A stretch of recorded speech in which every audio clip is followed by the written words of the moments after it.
Welcome to Watch, Review, Repeat. This is the podcast where two best friends discuss the latest in film and television and then do it all over again the following episode. My name is Colton Brown, and joining me is Andrew Meadows. Yeah. Yeah. It's funny you took my shit before we started. I planned on it all day. First thing I'm going to say is, yeah. Yeah. Thinking I'm back. It was on a fun fact before the fun fact. Yes. We when Sarah and I went to go watch John Wick 4. Yeah. Right in the very beginning, somebody asked John Wick a question, and before he could answer it, I looked over at Sarah and I said, "Yeah."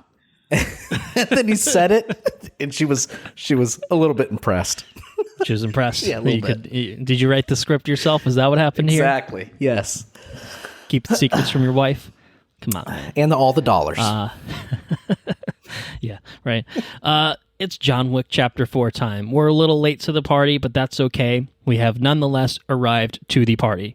And it's a party indeed. I think we're going to have a good episode talking about John Wick Chapter 4. We did not do a John Wick bonus episode as we hoped to, but I do think that both of us ended up watching all three John Wicks before we saw John Wick 4. So we came in pretty adequately prepared, up to speed on all of the lore and everything, and game for almost 3-hour John Wick extravaganza. That's right. So lots to talk about on the John Wick front. Maybe we can, maybe now that we've gotten the fun fact before the fun fact out of the way, why don't we just go to the actual fun fact now? Does that a proper fun fact? Yeah. Do you have a proper fun fact? I do have a proper fun fact. This proper fun fact is actually, I'd like to credit one Louis Miquel for this fun fact. He's brought it to my attention, and There's one sequence, like in the behind the scenes, I think of the first John Wick, where you see Keanu Reeves training on the in a range, and that's actually Terran Tactical's gun range. And Terran Tactical actually retails all of John Wick's guns on their website, including the one from You've John been shopping lately? John is what you're saying? I have been shopping. Yeah, Florida just signed into law that absolutely everyone gets a free gun. Yes. Walmart is going to two free guns per household. Walmart will literally look like the sequence of a John Wick scene. In open carry, in no licenses required. Everyone gets a free one. That's it. Is that about right? Something along those lines. It's very close. So I have been doing a little bit of shopping, and kids bring them to school. That's right. Just everyone. Teachers are armed as well. Mm-hmm. Just packed to the gills. Everyone's got one. That's great. That's going to be great. Anyway, I'm sorry. Keep interrupting you. It's okay. Literally say the same thing every day. It's remarkable. Anyways, you can buy the Pit Viper from John Wick 4 for $7,000. The fancy gun from Chapter 4. Yeah, I mean, and they're all there. They actually, on their website, they have a tab called the John Wick 16 Collection. round capacity or some shit like that. Yeah, they're double stacked, so like the rounds literally coil around inside the magazine. Seems pretty cool. Yeah, no, they make nice firearms. They look nice. They have Borelli shotguns that are like redone to, with that John Wick look. It's got like black slides with like the barrels. They're like copper or bronze. Wearing a black suit and a tie. Yeah, it's cool stuff. Cool stuff if you're into guns. You know what I mean? So yeah. If you're into guns, man, come on down to Florida. That's what it sounds like. Come on down. Yeah. Pack your shit, put it in a trailer, and drive on down. You'll be good. It's right at home. That's it. It's amazing. Anyways, so that's a little update. Fun fact for Florida. Florida's got a new no license concealed weapon permit. You don't need a license to buy them, or not. You don't need a license. You never need a license to buy them, but you don't need a license to conceal them and carry them. And you can buy John Wick guns on TerranTacticalInnovations.com. So there you go. There you go. So I have a fun fact as well. Okay. Which is about the movie itself. So John Wick in the entirety of Chapter 4, which again runs nearly 3 hours, says only 380 words of dialogue. Almost way. a third of his dialogue consists of one word, which you might surmise is yeah. No. Apparently, Keanu Reeves went through the script and stripped out roughly half of the dialogue that was written for his character, and then that is ultimately, how the final product has him being pretty silent, or at least not too wordy throughout the film.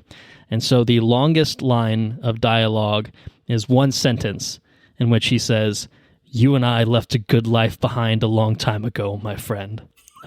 That's the longest line of dialogue John Wick has in the entire film. That's actually incredible now that you say that. No monologues. No monologues for John Wick. Let's put it that way. He just listens intently, and then he shoots you and kills you for the most part. I'm going to kill them all. I'm going to kill them all. Yeah, it's about half the line, half the length of that line, but he probably says that once or twice throughout.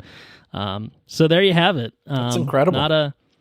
It's a snake situation, right? That was his name? Yeah. Escape from New York, I think. That didn't have any real dialogue in it. Snake Plissken, yeah. Yeah.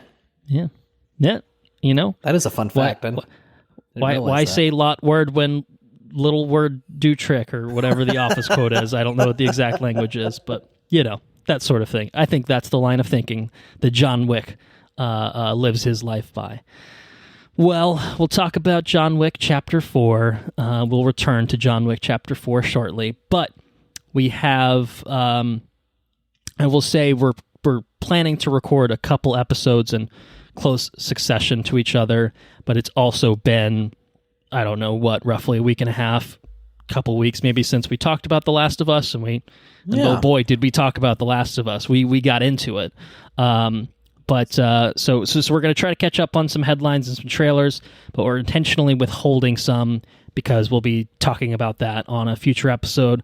Star Wars Celebration also happened this past weekend. There's a lot of goodies from that we're going to save for the next episode when we talk about a little film called the Super Mario Brothers movie. Anyone ever heard of it? Apparently the whole world's heard of it based on the box office. Mamma mia. But we'll talk about that next episode. Let's not get ahead of ourselves. So we've got a lot of other stuff, a lot of other headlines, a lot of other trailers that we're going to get into, and we're going to get into it right now. So we're going to start with some headlines. First headline is that there is a Zorro TV series coming to Disney Plus. It is in the works at Disney Plus, and it will be written, showrun, and executive produced by Bryan Cogman, who's a longtime writer on little series you might have heard of that you spent way too many hours watching called Game of Thrones. And it will apparently be also executive produced by Wilmer Valderrama, who is apparently going to star in it in some capacity. So Wilmer Valderrama. Yeah, you might recognize him as Fez from that 70s show. So he's a little older these days. He's in his 40s now, so he's older and buff and handsome or whatever now, probably. But yeah, he's apparently going to be a big part of this Zorro series. So I don't know. What do you think? Any of that appeal to you? So you might not know this about me, but then again, you might. I don't know. Zorro growing up was one of my favorite movies. I watched it back, and I did not know that. Like, we're talking about the Antonio Banderas. Antonio Banderas, two of them? and there's two of them, right? Or is there just one film that he did? I only know about. I'm not saying both were good or anything. I only know about the first one. If indeed there were two. Okay. Yeah, with Anthony Hopkins and I think he was in it. Yes. And Antonio Banderas. Right. Yeah. 1998, The Mask of Zorro. Martin Campbell directed. It's got Anthony Hopkins as an aged Don Diego de la Vega and Antonio Banderas as Alejandro Murrieta. But there was a sequel in 2005, so it was 7 years later. So it was quite a bit later, called The Legend of Zorro, with Antonio Banderas and Catherine Zeta-Jones. But we don't have to talk about that. The Mask of Zorro was a favorite of yours. Yes, okay? I love that one. So you have fondness for the Zorro character. I do, in some ways. It's been a long time since I've seen Zorro. I'd be interested to rewatch it and see if it holds up. But yeah, I watched it every time. It was like kind of like The Mummy. I watched it every time it was on TV. Right. I mean, came out around the same time as that first Mummy. So and it's sense. Adventure movie. You got like this like almost like a rags to riches hero kind of deal, and it's awesome. It's really cool. Okay, so are you game then for a Zorro Disney Plus series? Maybe I'm game. We'll see what happens. Yeah, we need more information. Need to see something from it, something like that. Yeah, exactly. Well, you're getting it. You're going to be getting lots of Zorro. It's apparently been in development since 2021, but it seems like they're picking up the pace with it a little bit. So I don't think we'll see this for a couple more years. It sounds like it's still very much in development, but bringing in a showrunner is obviously a big deal. And so yeah, we'll see where it goes. A Zorro series. I did not realize how many Zorro adaptations there. Yeah, I'm actually just looking through it on Wikipedia. It's insane. I mean, obviously the character is quite old, quite literally over a century old at this point. Was first appeared in like a comic or a pulp novel story in 1919. So, but at some point it got picked up by Disney for a long time. Right? Yeah. I don't know. I wonder how the rights have changed hands. I mean, it almost feels like is a character in the public domain yet? It's got to be pretty close at this point. I don't know. It's kind of interesting, but lots of feature films, obviously 20s, 30s, 40s. It looks like, and really most decades. Looks like not in the 60s, but pretty much most decades we've had some sort of incarnation of Zorro. The character has been adapted for over 40 That's just films. Accounting for American films. That's not including, there's a long exhaustive list of Mexican films, European films, Turkish films, Indian films. I mean, it's crazy. Oh, and when you get to the TV series part of this, Jesus Christ. Oh my God. This is wild. I truly had no idea how big. I mean, obviously everyone knows Zorro. We've heard of Zorro, but I didn't realize the scope of Zorro's popularity. That's very impressive. I will say that this character has had such amazing staying power and has really become quite popular in many different cultures. It's cool. It's pretty cool. Yeah, it's pretty cool. So yeah, we'll keep tabs on the Disney Plus latest adaptation of Zorro. So we'll see what happens with it. Now, we're getting another television series as well, which is based off of an existing property. An existing property that you and I know for a fact have fondness for. It's a film called Gattaca. Oh, man. That we're getting a series adaptation of. And Gattaca is, what year was Gattaca? Was that late 90s? Looks like 1997 science fiction film, Ethan Hawke, and with Thurman, Jude Law. Classic. It's I don't know. I feel like it's almost like a timeless film, and especially as like science itself develops, it almost feels like we push closer to the Gattaca reality.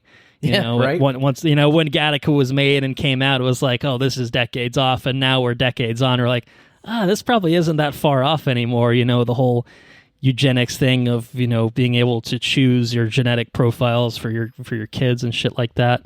Yeah. Anyway, it's a really incredible film. One I wouldn't mind rewatching at some point. But we're going to get a TV show adaptation of it. So how do you feel about that? Do you feel like it's a film that could work well in a series format? Yeah, sure. I mean, I guess we don't really know if it'll be this is the film's plot stretched to 10 episodes, or is it taking the ideas in the world and doing something completely different with it, I guess, too. Yeah, I mean, I think that I think Gattaca as an IP is easily adaptable. Like you said, it doesn't feel as science fiction-y. Right. It's just, but we'll get there in a few years. It's like the possibility to do this, maybe not on the wide scale, the biological way that we see it here, but yeah, like the biological, like manipulation of people and stuff doesn't seem that far off. The constant, like I guess the astronaut portion of it seems like we're pretty far off from that, but I mean, it's a very realized world, and it's not super science fiction-y. I think if you have another story to tell, I think it's awesome. But it's the thing that I like most about Gattaca is it's a really personal story told like with the trappings of a science fiction film. You know what I mean? It's just it's really, really, god damn, it's a good movie. So if you haven't seen it, I highly recommend it. And it could make a good show. I hope it gets treated fairly and gets a good give story. It the respect that the film deserves. Do it the right way. I mean, I could see it working. Apparently, they tried making a TV adaptation in 2009 that was described as a police procedural that never went forward. So, maybe don't go that route. We'll see. It's coming but at the same time, it could work. I mean, because it could work because there's the one guy who's like, he's like the cop who's like chasing after Ethan Hawke, right? Isn't that kind of a thing? So yeah, I mean, there's a way to do that for sure. It's coming from the showrunners of Homeland, which was also a Showtime series that ran for many seasons. I watched the first season and liked it for the most part. I know Anna was a fan of that show, so that inspires a little bit of confidence. I think certainly some history working on TV shows, working with Showtime. So we'll see. We'll see what kind of direction it takes in terms of where they take the story. I think you just take the world as is, and I think you're fine. Are you going to make an interesting show of 8-10 episodes, however long it ends up being? That's the question. So yeah. Any thoughts? Any other thoughts, I should say, about a Gattaca TV show at Showtime for you? No, that's all I got, man. Well then, let us proceed. Welcome to the Good Burger, home of the Good Burger. May I take your order?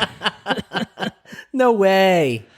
Good Burger 2, officially greenlit at Paramount Plus. Original stars, Kenan Thompson and Kel Mitchell, set to return. It will begin production this May and will debut on Paramount Plus later this year. They're really churning this one out, begin production in May and it's going to be out by the end of the year. I mean, actually that inspires negative confidence, I think. But then again, it is Good Burger. It's not going to require, I wouldn't think, a lot of, post-production beyond editing and stuff. So yeah, what do you think of a Good Burger 2?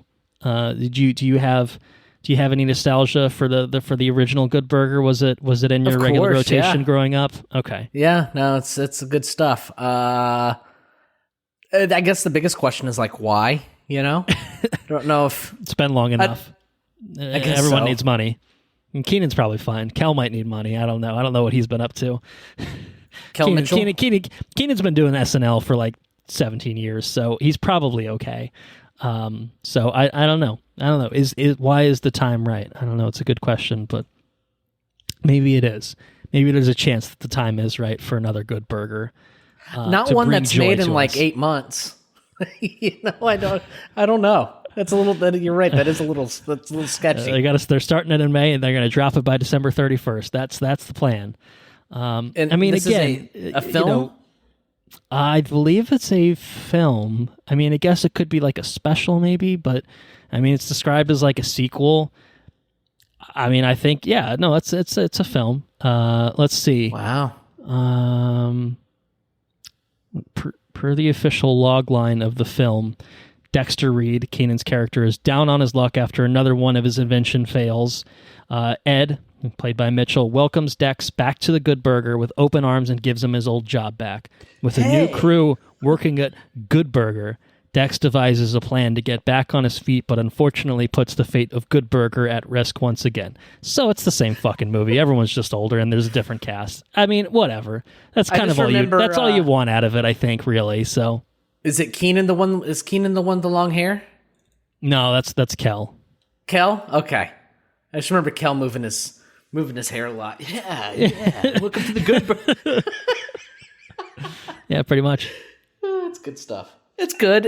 I mean, how are you going to hate? I can't hate on that. Hey, I like Good Burger. You know what? You want to give us a Good Burger too? Fine. I'll probably watch it.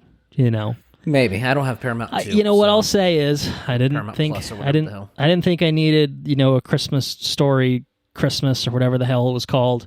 Hey, but it was pretty good. It was nostalgic and hitting on some similar beats, but it wasn't just the same thing over again, which I thought it would be, and I thought it would be a worse version of it. So there's a way to do an obvious cash in on nostalgia, but still do it in a fun and somewhat different way. So again, from the description, this just sounds like the first movie from what I recall. But, everyone's a few decades older, and, maybe that lends a new perspective. We'll see. We'll see what the folks are cooking up with Good Burger 2 as they fucking speed through making it. May, they're going to drop this shit in July. Film it in May, edit it in June, drop that shit in July. We're going to set a Guinness World Record for the fastest turnaround time for a film entering production to release. Feature film with a major budget? Right. Yeah. Wow. So, Good Burger 2. All right, I think maybe I should have saved this one for last because I think it might be the most exciting news, but we have one more after this. But let me tell you, I feel like I already told you about Guillermo del Toro working on other Netflix projects because he's doing another stop-motion animated film for Netflix, but he's not stopping there.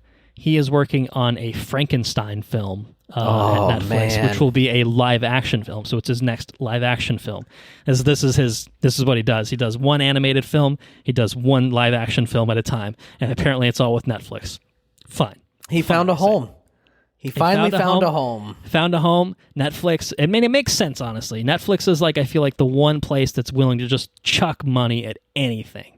Usually it's dog shit, but if it's not. Wow, maybe it's money well spent. Instead of just throwing shit down the well, you spend it on Guillermo del Toro things, and you might be rewarded with really good films.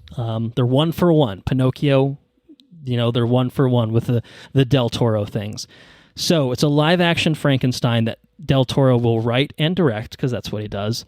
No formal offers have been issued. However, certain actors have met with Guillermo del Toro, are planning to star. It's just, they haven't signed on the dotted line, that sort of thing.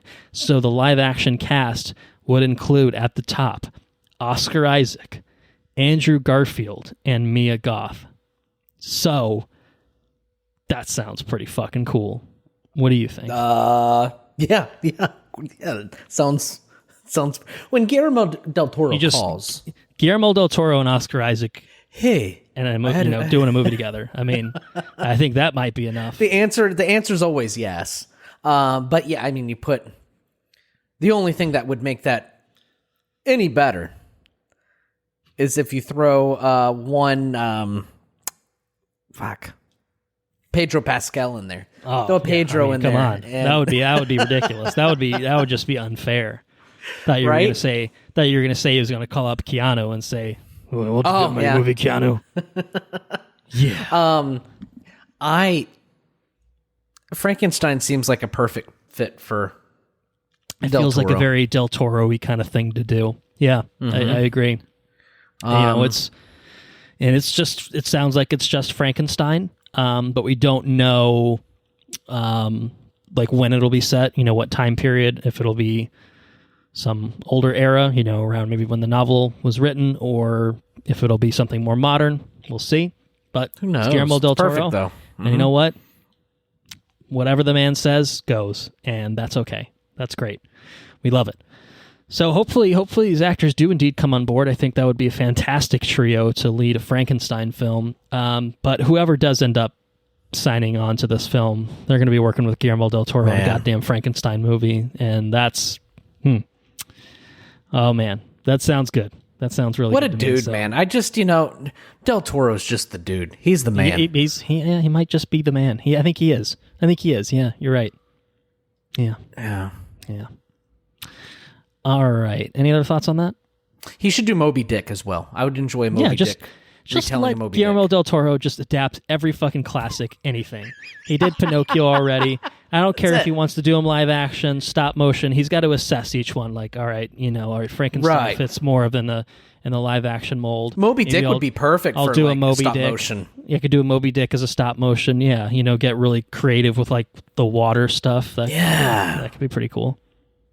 Yeah, man. Stop motion animated water. Del Toro, just innovating, man. Just going for it. The fucking animators would be pissed. I want you to animate this water for days. Just fucking waves. I want the water to be its own animated character. Fuck you, dude.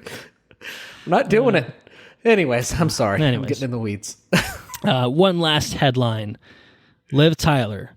We thought that everyone from The Incredible Hulk had been shut out of the rest of the MCU and they were just ignoring that movie's existence.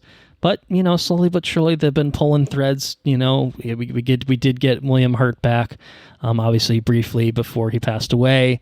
But Liv Tyler is coming back as Betty Ross. No, she's not coming back for another Hulk film, but she's coming back for Captain America, New World Order, the fourth Captain America with Anthony Mackie leading the charge. So she's going to be fucking in it. She's back. She's back as Betty Ross. She's finally coming back. It's been literally since 2008 since we've seen this character, other than in What If, I guess technically, where she was, I believe, voiced by someone else, if I'm not mistaken. But she's coming. She's coming back for this. She's going to be starring alongside Harrison Ford, who is taking over the role of Thunderbolt Ross from the late William Hurt. So we're getting a little father-daughter reunion.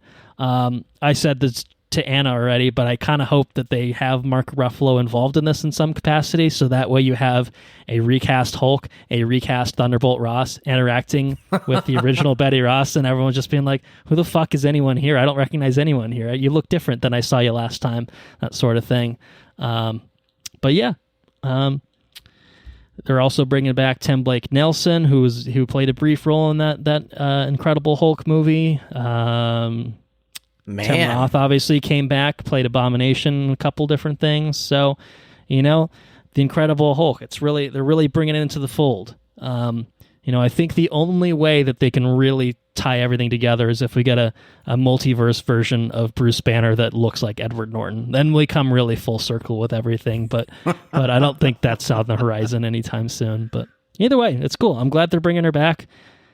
They spent a fuck ton of time having Hulk paired off with Black Widow for a bit. That's obviously not going to work out for those characters in the future. So, hey, bring the original love interest back. See what they do with her. Although we don't know that actually Hulk is going to be in this. So, hey, Captain America 4, it's basically also a Hulk sequel. Okay, we'll see what happens. But it seems interesting. I'm glad she's coming back. I will say that. So, anyway. Yeah, I'm all for it. 100% for it. Awesome. Very awesome. Well, would you like to talk about some trailers, some of which may be awesome? That's like my favorite. I love trailers. You love trailers. Well, I got 5 trailers for you, and I hope that you watched them in advance. I did of this. Otherwise, you're going to be watching them while we record, which you've done before. But we're going to start with a Wes Anderson film, and my God, as soon as you boot up this trailer, you look at it and say, yeah, this is a Wes Anderson film. That's Wes Anderson, right? Okay. I thought the same thing. It's like, wow, it's the most Wes Anderson film to Wes. It's exactly what I was thinking. Every film he makes just gets more and more ridiculous. Honestly, this looks like one of his animated films in terms of just the design of it. It looks like Isle of Dogs with live-action humans stapled across it. We've come full circle, what I mean? He's managed to just meld his two visual styles of stop-motion animation and weird fucking quirky live-action shit, and we've ended up here. It's them just kind of cross-pollinated with each other. But it's a film called Asteroid City. We did talk about this ever so briefly on our Look Ahead episode, and I was like, I think it's Wes Anderson doing science fiction. And then I read the summary on Wikipedia, and it was like, there's a bunch of people that go to a Stargazer convention. I was like, oh, fuck, I guess it's not science fiction. Well, I think it kind of is, as it turns out. I think there's definitely some funkiness going on here. Yeah. So it's a little Wes Anderson science fiction joint. What'd you think about it? You looking forward to it? Yeah, this looks great. I'm excited about this. It looks quirky and well shot, super creative. I like just the composition. I'm watching the trailer as it is, while I'm talking about it, And man, composition of the shots, the colors, like you said, it looks like, and I can't say this for any other movie, it looks like a combination of stop motion. It really does, though. I mean, it's incredible. How do you do that? The pure set design just looks and feels like Isle of Dogs or Fantastic Mr. Fox, but everything else about it is, Grand Budapest or French Dispatch or something. It's really somehow in the middle of his two kind of usual styles. I don't know, but it's cool. And it's got a classic Wes Anderson thing. 2 minutes in, you have to roll the entire cast list on the right-hand side for like 5 seconds just to include all the fucking famous people that are in this movie. So I mean, it's got a pretty star-studded cast. It looks like Jason Schwartzman, Scarlett Johansson, Tom Hanks, Jeffrey Wright, Tilda Swinton, Bryan Cranston, Edward Norton, there he is, Adrian Brody, Liev Schreiber. Oh God, the list goes on and on and on. Willem Dafoe, Margot Robbie, Jeff Goldblum. And that's not all of them. I had to skip a few names there. Sorry to those folks that I skipped. But it's another deal. It's another Del Toro. When an auteur like Wes Anderson calls, we tell him no. No, I don't have any interest in starting your shit. No, the answer is yeah, of course. Right. I'm flattered that you asked. I will work for catering on set. Exactly. Just feed me. I don't just I want to be sustained throughout the process of making this movie. Right. Man. And I mean, if your set looks like that, I kind of want to spend the night on set. You probably don't even need to like. I'll just live here. I'll just pretend everything is a theme park, and it's like Westworld. I'm just fully in character at all times. I'm wearing the white hat today. Maybe it'll be the black hat tomorrow. I don't know. June 16th is when this will arrive in theaters. That's going to be a treat for sure. And yeah, I think it looks.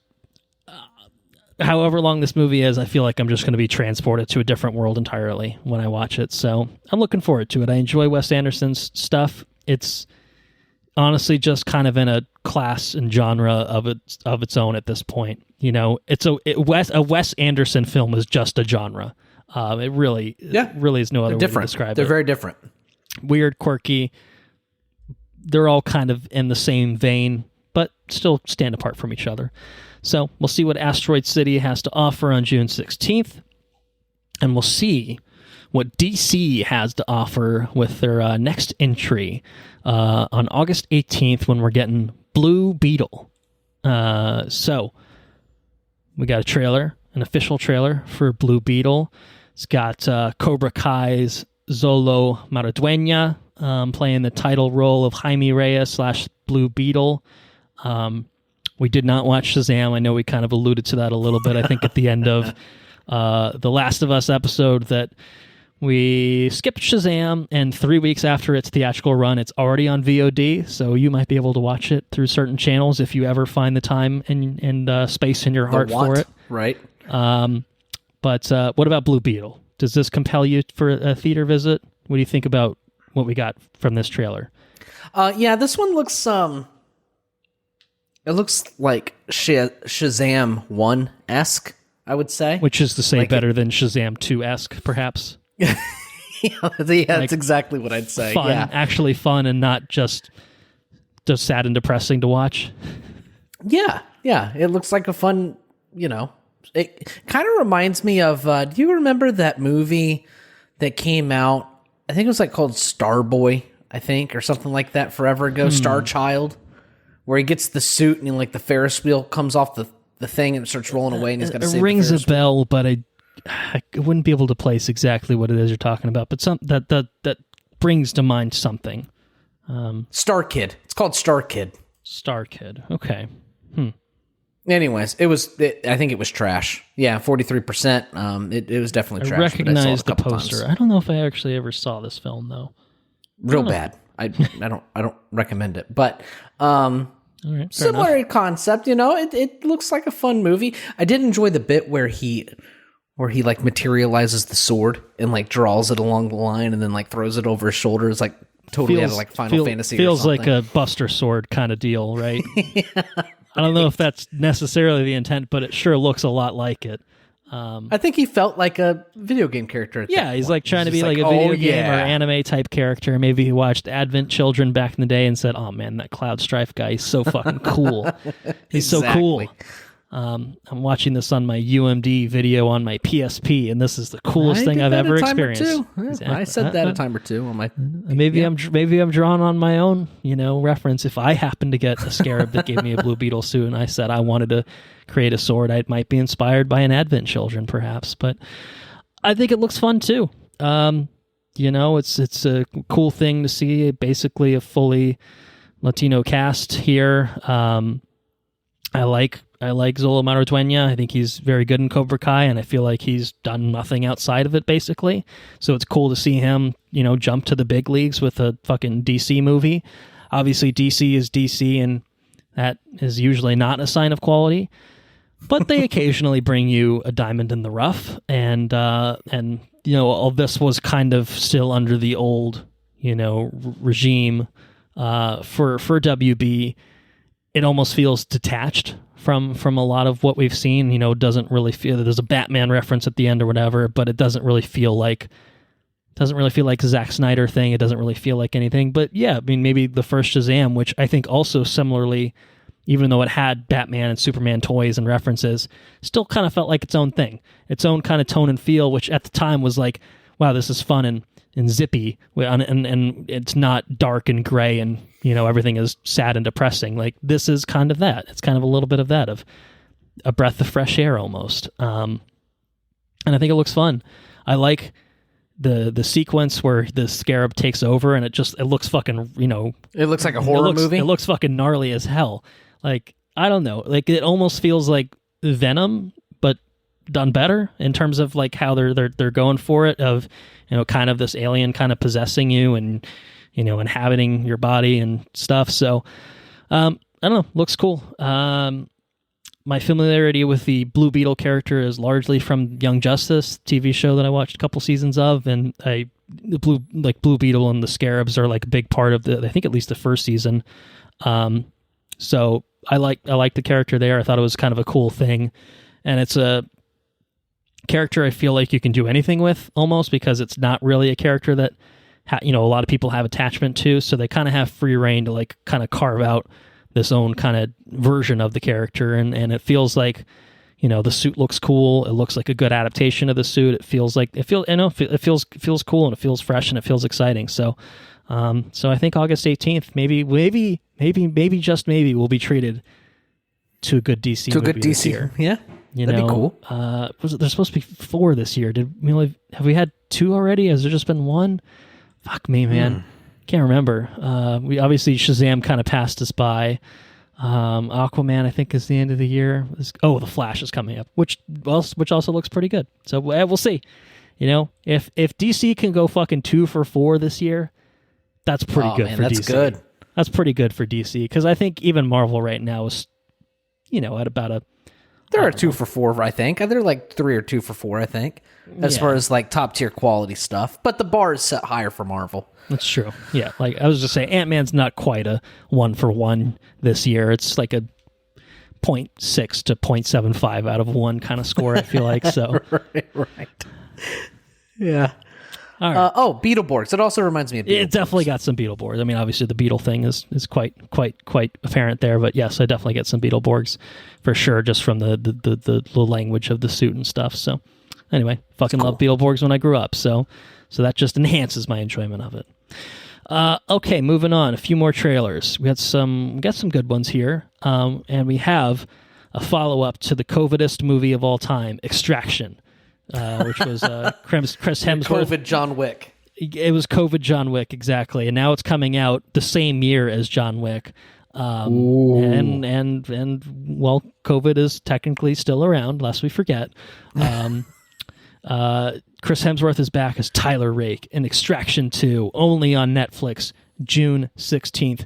Official teaser trailer, which, to its credit, was kind of just one scene for the most part, and just kind of giving you a taste of the action without telling you what the whole fucking movie is about. Was it awesome? Other than was this an awesome teaser? I think it was pretty cool, actually.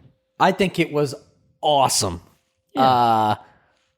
Man, it was unique. Yeah. You don't really see teasers like this. It's usually just a bunch of fucking footage, chopped up together, and and that's that. This is like, with a couple breaks in it, mostly just one extended set piece, and then you get like a little splash, a little tease of a fucking minigun sequence at the end. You're like, okay, all right, I'm in. Did you giggle a little bit? Did you get a little giddy when he had the minigun on top of the train? Yeah, that's great.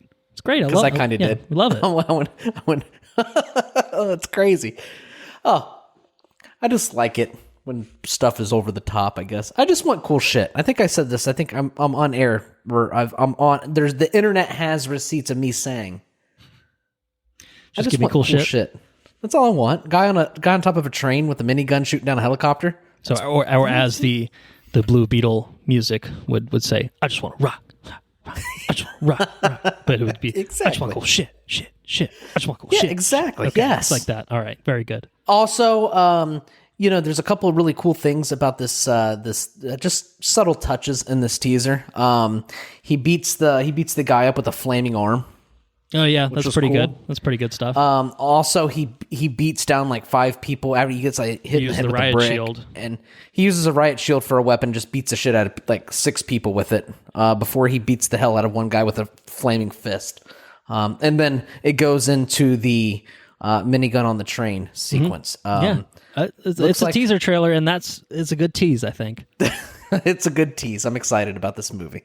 I will say, and this is somewhat jumping ahead, it's incredibly satisfying to watch John Wick just run around and fucking kill 3 billion people. It is also equally satisfying to just watch Chris Hemsworth beat the fuck out of people, whether it's with a riot shield or with an arm on fire. Okay. Or whether it's kids. Or it's kids when he's beating the that's actually even more entertaining, honestly, because you don't see that shit. John Wick doesn't beat up no kids, although he probably would if he had to. John Wick has standards, typically. Tyler Rake's got no standards. Kids trying to fuck with him, he's going to beat the fuck out of that kid. Just punts him across the street. Lord have mercy. I'm you know what? June 16th, I think that's the same date as Asteroid City. So you get one at home and you get one in the theaters, for that weekend. You're living the good life. Living the good life. June, what are the dates on these? June what? June 16th. Oh, June. Little baby B should be. So one might be at home. I'll be at home. That's or right. In a hospital. I know what I'm watching at home. Yeah, one of the two. Soothe little baby B to sleep with the sweet sounds of Tyler Rake beating the shit out of folks. Maybe some kids. All about it. He'll be too young. He won't. He doesn't matter. You can just play it in front of him. Who cares? All right. We just got goodness on this episode, I must say. Second teaser trailer for Barbie dropped about a week ago. And, oh, man. Oh, my goodness. Set the internet on fire. I don't know if this trailer is as iconic as the kind of 2001 inspired one. That's just cool. But it gives us more of a tease of what the movie is like and what's going on with it. And the production design on this movie is incredible. It's in the way that Wes Anderson can make his fucking movies look like stop motion animation. This movie looks like fucking toys brought to life in like almost the most literal way possible. The feet, just the aesthetic of it, the design of it. The everyone's kind of makeup. It's all a little off kilter and a little plastic dolly, but in the right way because it's a Barbie movie. What's his face during the beach off? I can't think of his name from Superbad. Oh, Michael Cera. Yeah. Michael Cera. Oh, my gosh. Dude looks just whacked out. Oh, man. I think this is going to be a wildly entertaining movie. I'm very much looking forward to this. So if this movie is crap, which I don't think it will be, hats off to the marketing team. Yeah, well, yeah, one way or another, whatever the end result is, even if it's middling, incredible marketing thus far. This is how you do it. This is how you market a fucking movie. This Greta Gerwig, she did Little Women and Lady Bird. I know you've seen both of those movies. I haven't seen any of them. They're both very good. There's pedigree behind this. Obviously in a ridiculous cast. Again, like the Wes Anderson, this is a movie that towards the end it says, look at this whole fucking screen filled with famous names. Get ready.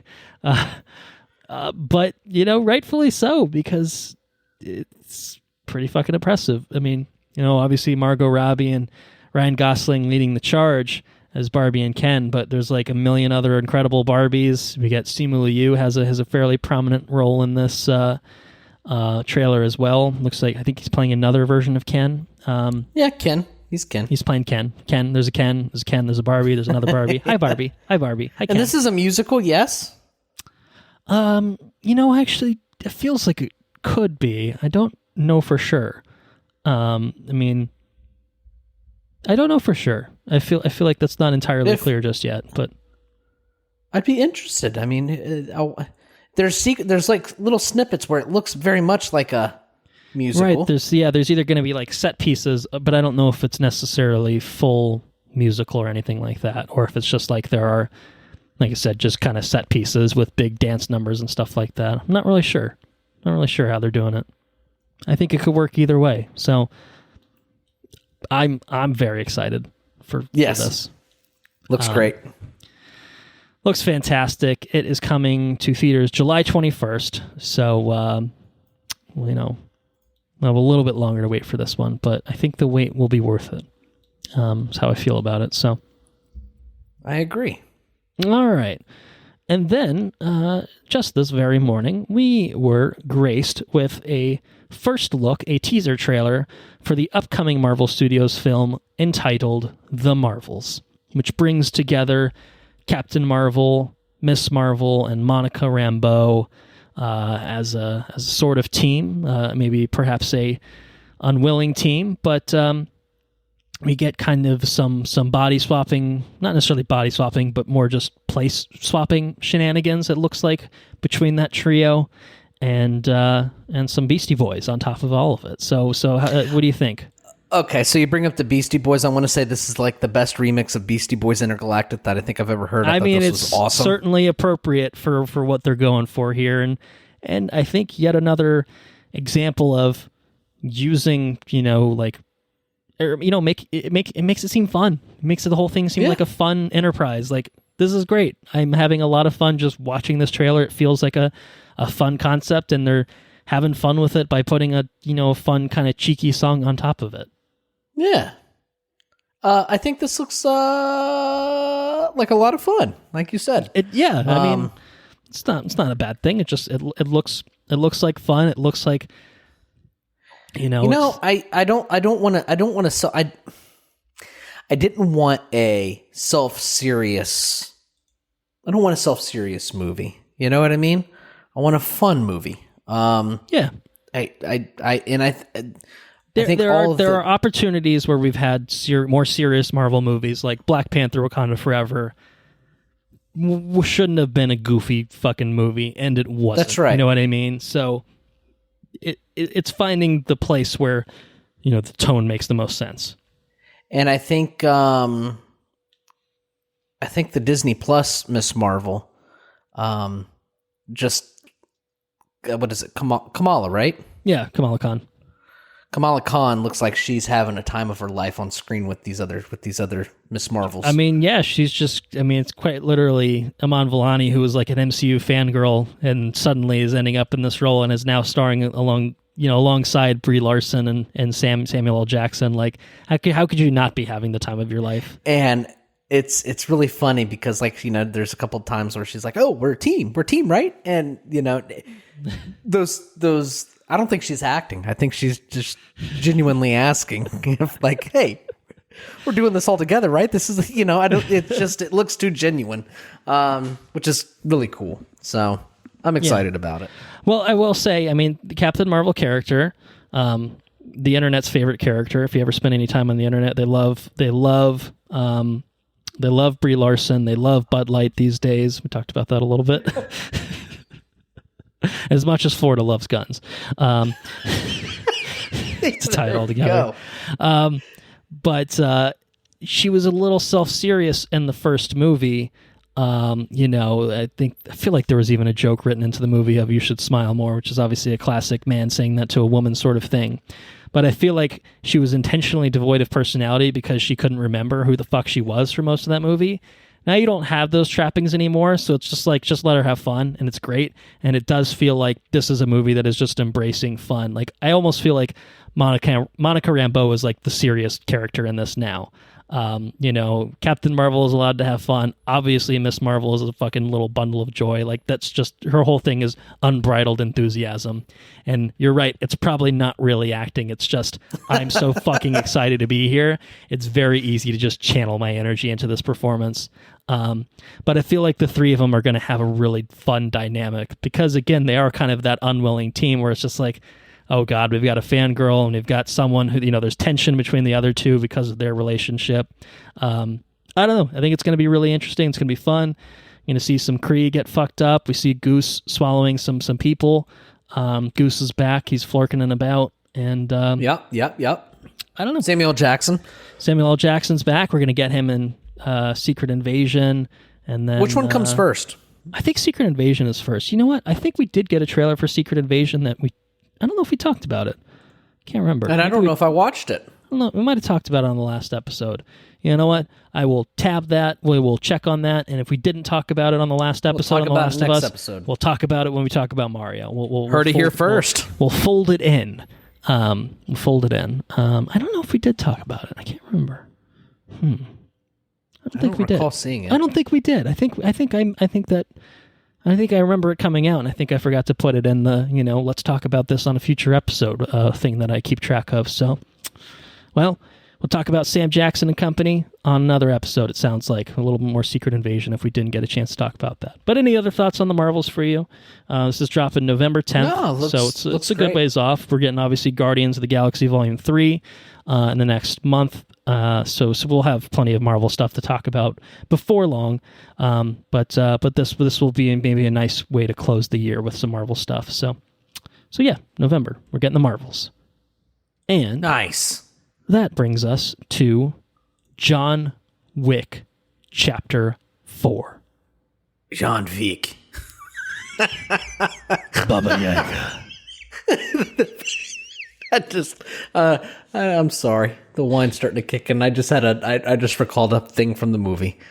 Oh, man. So, John Wick Chapter 4.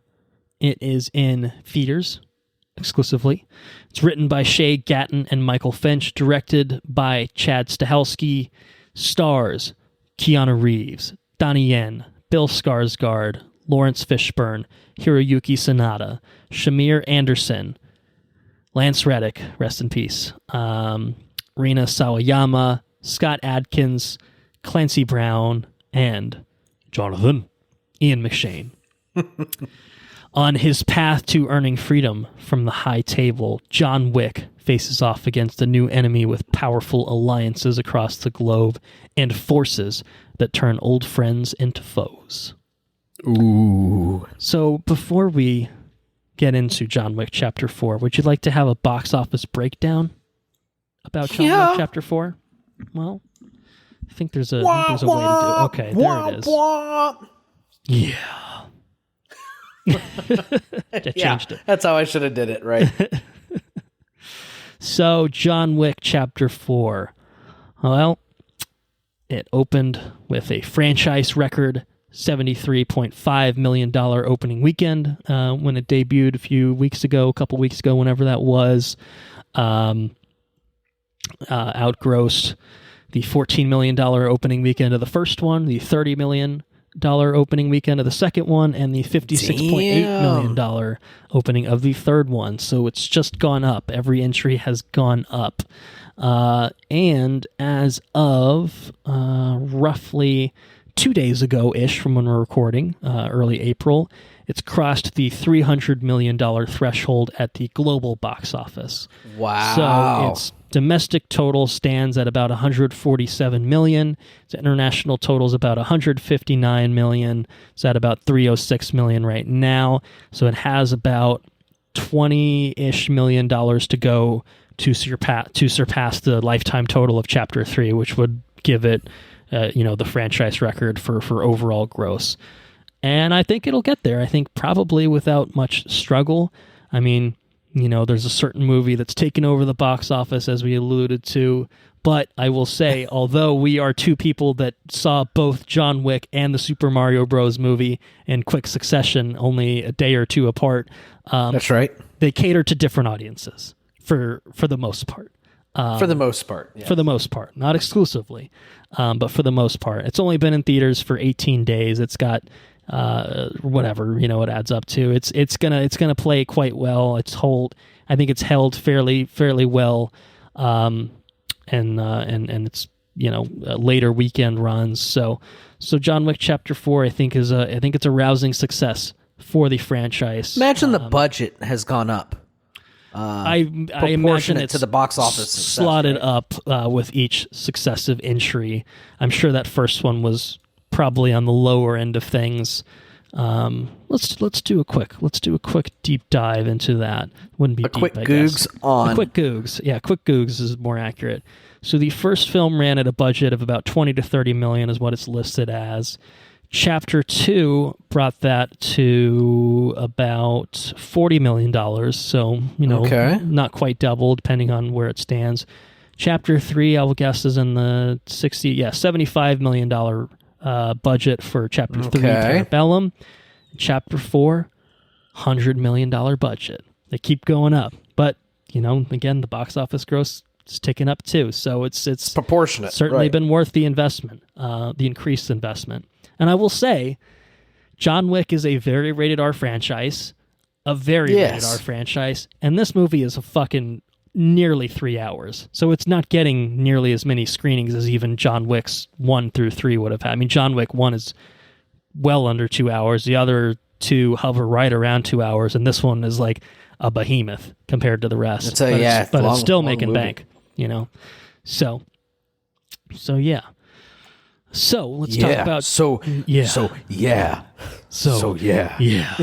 Let's talk about it. John Wick Chapter 4. It may be nearly 3 hours, but did you enjoy your time with Mr. Wick? This I time enjoyed around? Every second of this movie. Wow, every second. Every second. I don't think, because I went and saw it with Sarah, and we okay. Let me preface all this with my viewing experience. John Wick prep. So I prepped. We prepped ourselves because Sarah watched all of them with me. We watched all the John Wicks before going to watch this movie. We did not get them all done as quickly as I would have liked to get them done. I did not have a premium viewing option because we had caught it so late. For Chapter 4, yeah. Exactly, which is quite a bummer. Same story for me, unfortunately. So I understand. But I did get to watch all the other John Wicks, which was good. I'm glad that I did that. I'm glad Sarah watched them with me because she had not seen any of the John Wicks. So this is to say that we were well prepped when we came in. We went to a company dinner, took everybody out for dinner. And then I was going to leave dinner and then immediately go to the movie theaters to watch it. And dinner went a little long, and we couldn't quite. Dinner went a little longer than expected, and I couldn't make the Movie Co. showing. I was going to go catch it in the old Movie Co. Couldn't do that, so we were going to go watch it in Zephyr Hills. We were about a half hour late for that Movie Co. experience. So, all right, we're just going to go back in Movie Co. or Zephyr Hills and go watch it. Got to Zephyr Hills at like 7:30. And they were taking cash, and the theater was sold out. Like, whoa, jeez. And so we went back home, and I'm like, listen, we got to record on this thing on Tuesday. Colton's going out of town. We gotta get this stuff together, and I need to go back and watch it. So I bought tickets online. And we went back to the movie theater, which I don't know why the guy that is taking the tickets at the box office at the Zephyr Hills Cinema didn't just tell everybody to buy their tickets online. Right, it's cash only if you're at the box office. Otherwise, just pull your fucking phone out because everyone has one now. Exactly. Just buy your tickets online. Our internet's down. Okay, thank you. No, he didn't say that. Yeah. Anyways, so I bought the tickets online, went to see it at 9:30. We didn't get out of the movie theater until like 12. I want to say like 12:30. I haven't been. It's a late night. Late night for me, anyways. I haven't done that in a long time. So anyways, I watched it at the Zephyr Hills Cinema in a recliner. It was comfortable. Audio was not as the audio variance between theater to theater in Zephyr Hills is quite stark. I mean, you can tell a big difference between different auditoriums and their speakers, and the actual projection. But nothing was terribly egregious in this theater. It was okay. That's good. And the seats were comfortable, which I appreciate seeing it so late at night. You know what I mean? So that was okay. And it did not take away from me being completely captivated by every sequence of this movie. Man, so we can start with I don't even know where to start, honestly. You can start with the choreography. The fight sequences are the fight sequences, like there's choreography for a fight, and like for example Star Wars or something like that, right? Where it's choreographed well. It's cool. It's energetic. Yeah, we get a cool lightsaber duel or two, something like that. But that doesn't make it real, No, sure. The John Wick feels the choreography between, just in the fight sequences feels so real. Like it doesn't look like, I don't know, just doesn't feel. Well, I feel like almost like Star Wars lightsaber duels have like a scripted quality to them in some ways. Exactly. Like think about like the yes. prequels, and it just kind of feels like people swinging sticks at each other for the sake of swinging sticks at each other, not necessarily trying to kill each other. John Wick feels like people trying to kill each other, but there's also this fluidity to it. Yeah. On the one-on-one, right? Like John Wick's constantly fighting a bunch of people at once.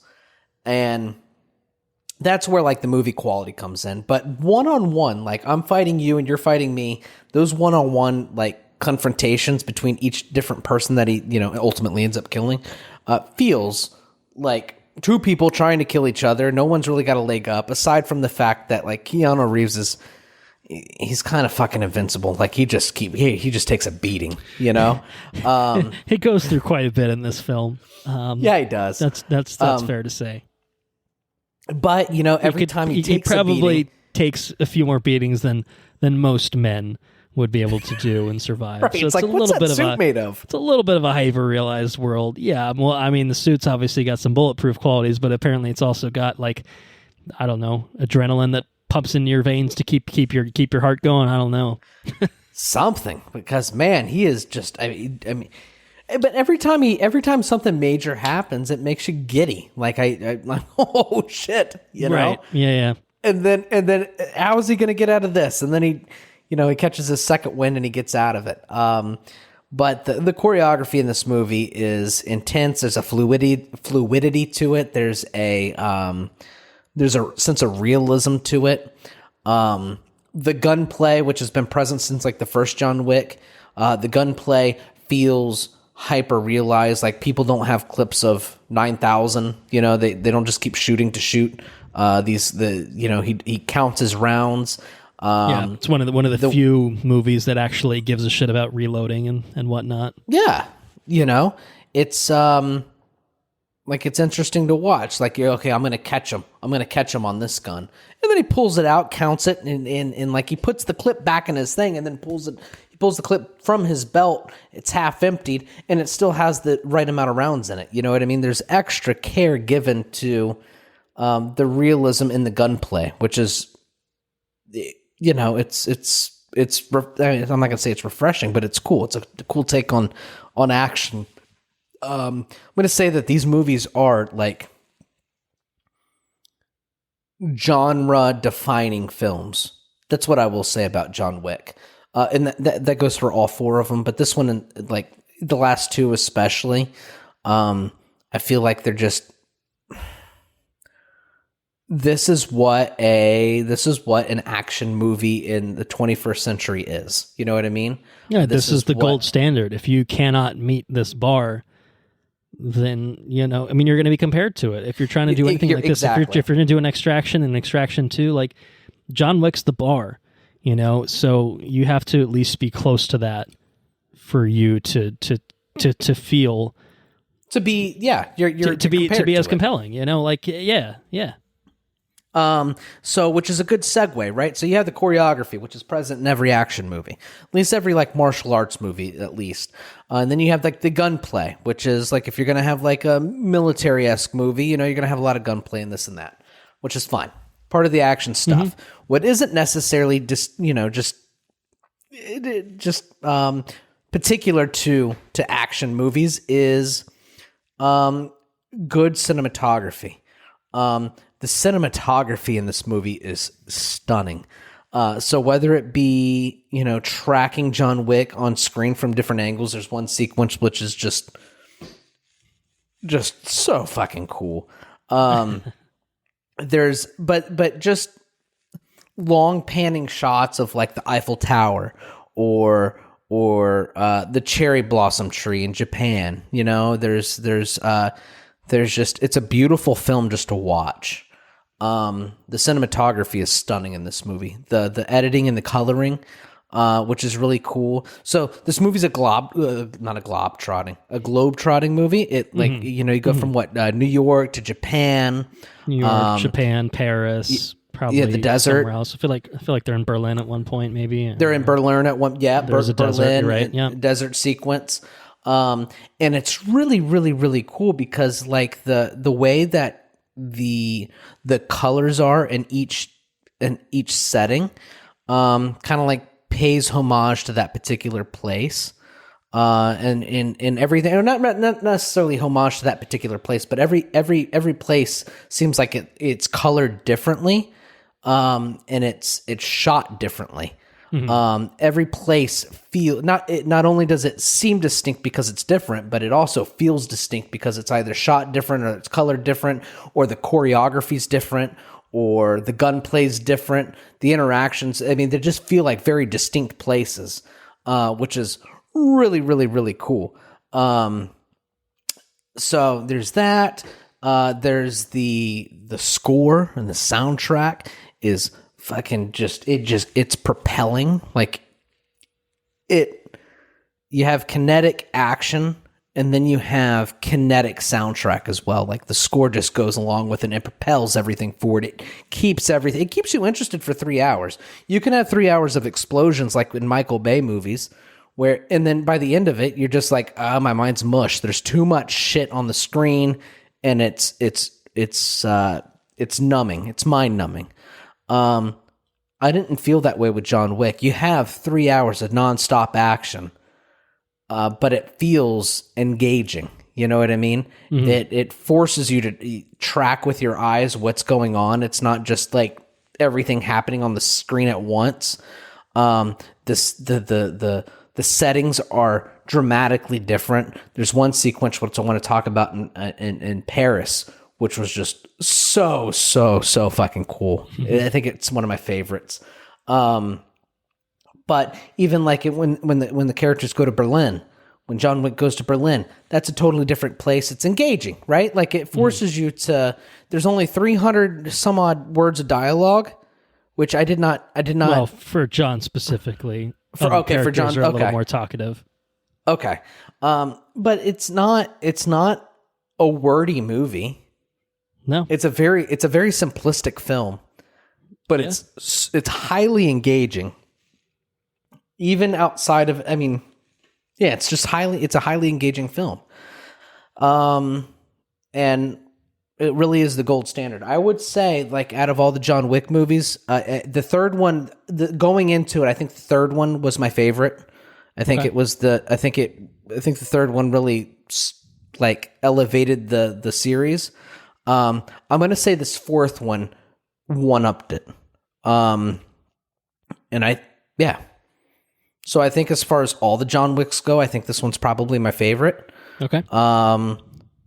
And I just think it takes the series to, like, you can kind of feel the I don't know if all the people are the same that's attached to it. I don't know if I think the director's the same for director all four, right? for all four. Yeah, Chad Stahelski. It almost feels like the director. You can feel the director grow in each. He's film. getting a little bit more confident. He's feeling a little big at his britches, but justifiably so. And he finds new ways to make it fresh and exciting.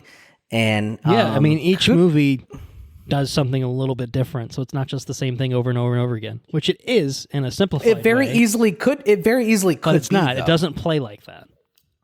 Right. So, like you said, I think it's really the gold standard for what an action movie currently is, what an action movie can be, right? Like, we'll talk about it, I guess, in spoilers, but what an action movie can be.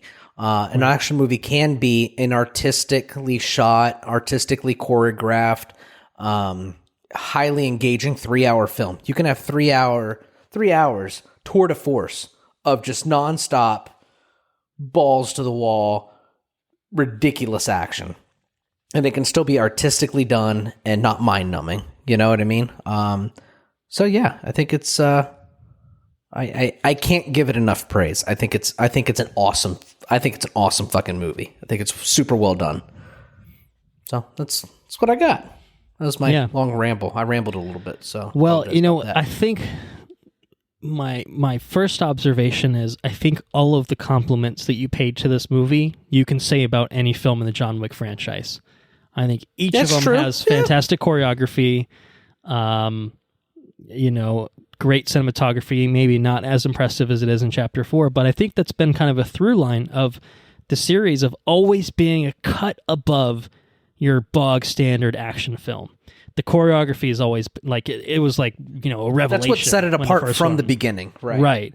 And that's maintained, it's been maintained throughout the franchise. It hasn't lost a step at any point of just being like, we'll just, half-ass this one. Or, Keanu's just going to show up on set not taking this shit seriously. Like, no. Everyone's been a consummate professional every movie, every step of the way in making those movies. And I think the crazy thing is, I don't want to say that it's been a linear path. For me, personally, it hasn't necessarily been a linear path of them just getting better and better. But I do think that you have seen the refinement of the craft with each movie, and they've found ways to keep it fresh and interesting and engaging. The first one's a fairly simple revenge tale, with a little bit of an undercurrent of this other world, and an assassin's guild kind of thing going on. Second one builds on that in a pretty big way, while still having, some expanded action sequences that set it apart from the first movie.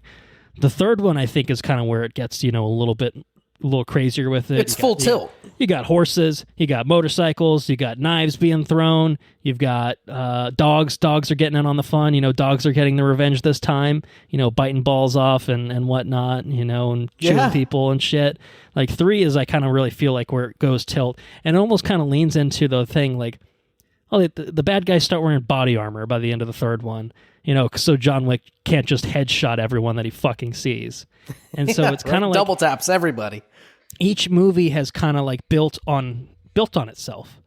And so when you come to Chapter 4, you're like, well, what else is there to do? You know what I mean? Like, what else can you do? And yet they outdo themselves yet again, right? Like, I don't know how they pull it off. And I think that there's probably a point where you can't keep outdoing yourself. But, this one, it just feels like, oh my God, a 3-hour John Wick movie? Like, that's going to be mind-numbing. That's going to be mind-numbing. Is that going to be fun to sit through? And the resounding answer is absolutely 1,000% yes. It is a blast, start to finish. It is an absolute joy to watch. Is it rewatchable? Honestly, probably yeah. I think so. I think that because I think it's crazy. I mean, it's a nearly 3-hour movie, but I think it's actually pretty well paced for what it is. I mean, that's what I told Sarah, so I didn't talk about that. Sarah fell asleep. Okay. It was late, to be fair, but Yeah, it was a late movie. Sarah fell asleep, and she's not a super John Wick fan. She wasn't gung ho on any of it or anything. Exactly, right? In. But she wanted to go game, with me. So yeah, finish out the franchise, or finish out the the rewatch, I guess, of the franchise or whatever. Exactly. She knows that I've been aiming for it, so she wanted to go watch it with me, so she did. and she fell asleep and she goes, "Oh man, that movie was long." I was like, "Yeah, but I don't think, I honestly don't think you can trim any of the movie. I don't think there's any fat to trim." No, I mean, I kind of agree. And there was a point where, like, Ann and I talked about it after the movie, where there was like an hour left, and it was like, it feels like this movie's about to end. What the fuck can they do? And then What can they do? And then it just ramps up for the most ridiculous last hour of any film ever. And you're just like, you know what? I'm here for every fucking second. Okay. Like, fuck me for even thinking you didn't know what you're doing for a second there. Incredible stuff. So yeah, I mean, they managed to fill that 3-hour runtime very effectively. And I'll just echo the same compliments you paid. Choreography is incredible in this one, as it was in the others. Cinematography is really particularly fantastic here. Doing a great job of, as you said, giving you these different locations and giving you a different kind of flavor for each. The music, that fucking Berlin club sequence was nuts. And right. and awesome. And I think it's kind of like such a driving force behind it.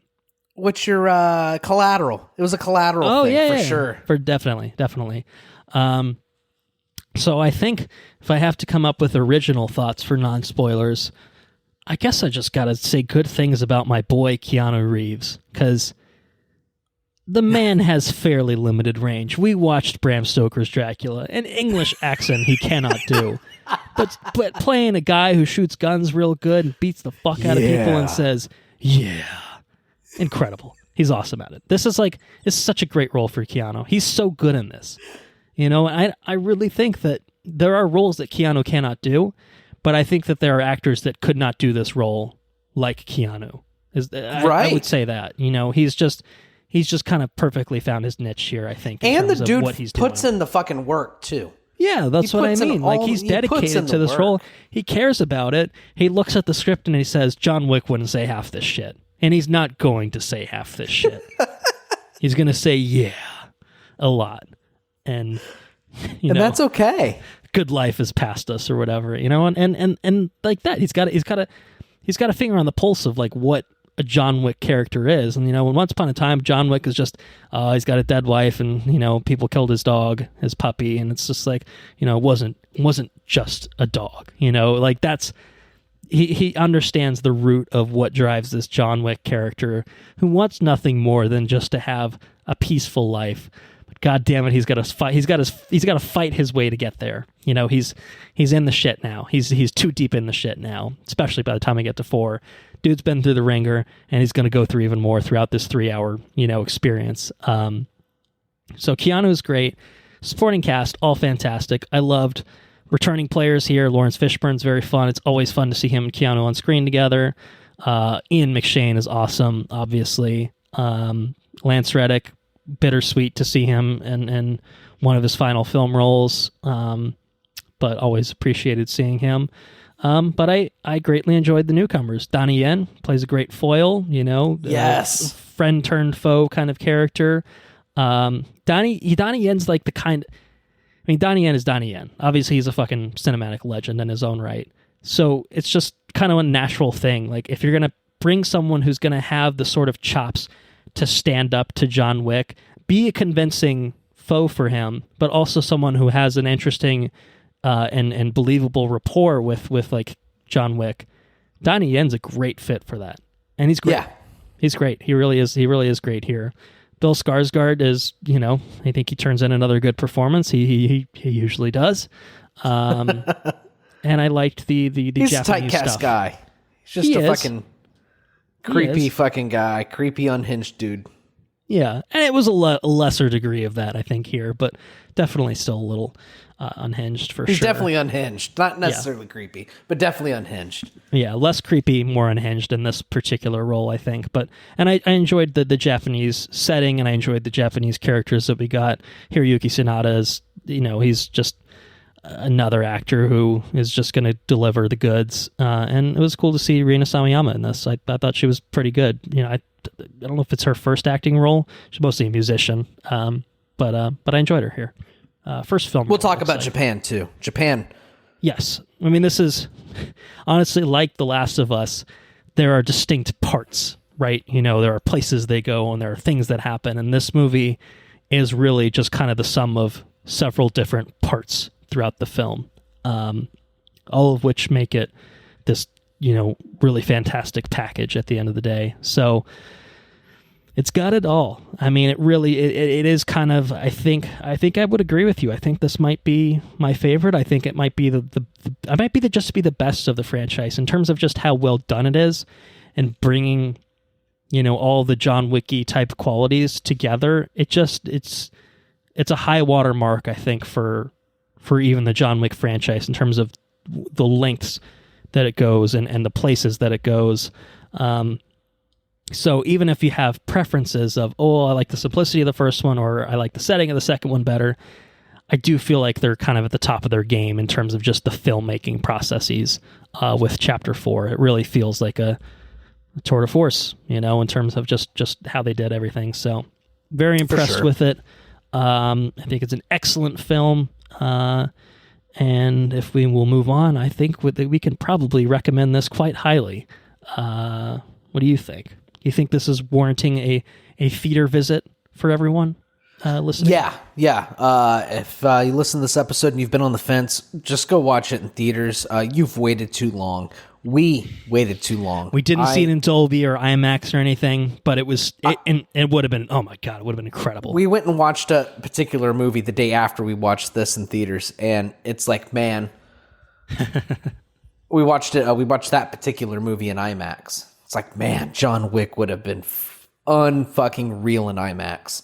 And it really does, like, whenever you watch a movie that you think would be better in that particular format and you miss it, it's just a bummer. It really is a bummer. It's like, you know, it just eats at you. I really missed out on something here, you know? So there is seriously something to be said about catch it in the biggest way that you can. And currently, unless right now it's go see it in the theater. Don't wait to watch it at home. I don't care how rinky-dink your theater is. It's still going to probably be better than your home theater environment. That may not necessarily be true for Andrew, but no, I mean, still, I'm happy that I saw it in the Zephyr Hill Cinema. They were missing on the low end. They're still missing on the low end of the frequencies for the sound systems. Yeah. But it's the biggest way we could have watched it, and I'm thankful that I'm thankful that I saw it in a bigger format. So I would definitely highly recommend catch it in a theater. If you have a premium option available, go see it in that premium option. I think those options are quickly dwindling. But if they're out there, definitely go do it. Yes. Awesome Definitely. Movie. Go see it in theaters. I will say, Anna and I did the same thing as you. She had not seen any of the John Wicks, so we watched all of them, and I have them all in 4K actually. So that was great fun to go through the trilogy in 4K. But by the time we were done with that, John Wick was out of Dolby. Dungeons and Dragons had taken over, and so it was just the regular old cinema. I think Mario was already in Dolby by the time we saw this movie. I think Mario had already opened, so it was taking over the Dolbys. So it was just a regular theater experience for us. But yeah, I mean, yeah. Enough said. So let's do spoilers then. Yeah. Mm-hmm. Yeah. Full spoilers for John Wick Chapter 4. Perhaps the final entry in the mainline John Wick franchise. It feels like maybe they put everything they had into this one. Kind of has that sort of feeling, at least in my eyes, and certainly the way that it ends feels like okay. But we don't have to start there if you don't want. You don't have to start there. We can kind of go in order. We can go wherever you want with this. It's spoilers.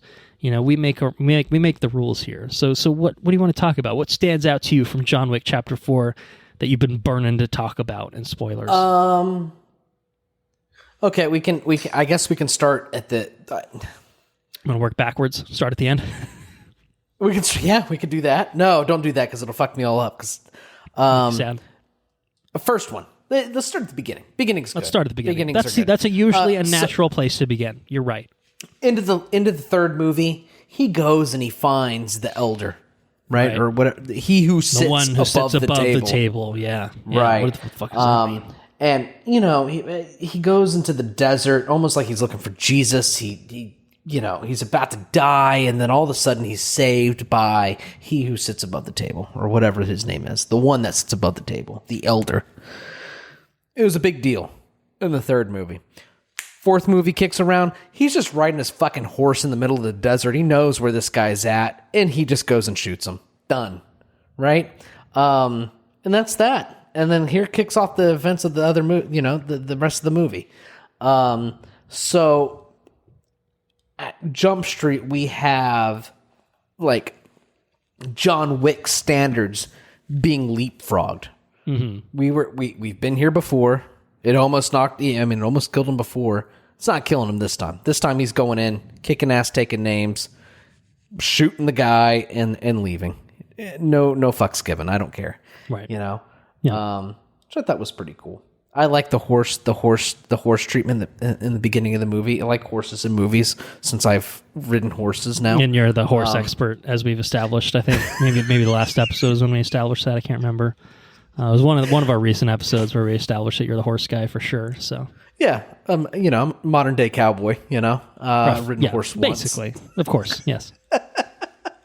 Anyways, so the next fast forward, unless you have anything to say about anything else.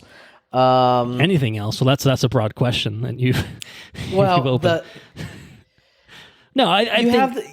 You have the decommissioning of the New York building, which is pretty that's major. A big fucking deal. That's your home base of operations for the most part. Obviously, John Wick is excommunicado by the end of 2, and 3 is him kind of on the run.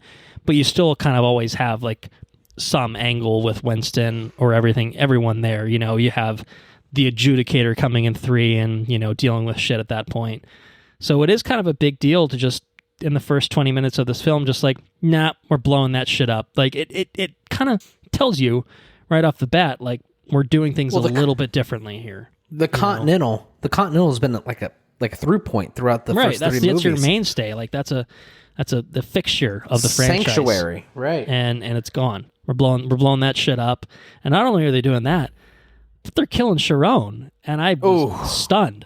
I mean, obviously it's weird and eerie now because Lance Reddick passed away like a week before this movie came out. So we kind of have that swirling around. But like when this movie was made, obviously no one really had any reason to suspect that.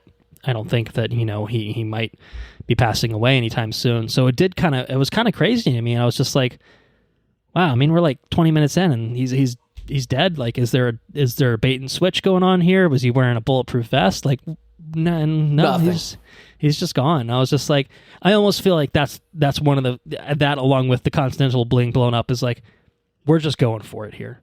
Like new movie. We don't want John Wick 5, 6, 7. We kind of want to we're going to spend 2 hours and 50 minutes really, really just packing in every little bit of detail that we can to make this the grandest John Wick possible.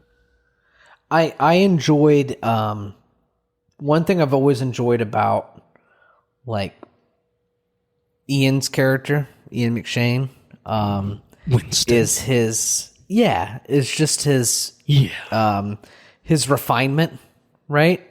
Yeah. Like his gentlemanly, super knowledgeable qualities, like he knows about all the paintings, knows all the quotes of the famous people, he just seems like a super refined individual, which is, I don't know, I just think it's really cool. It's really charming.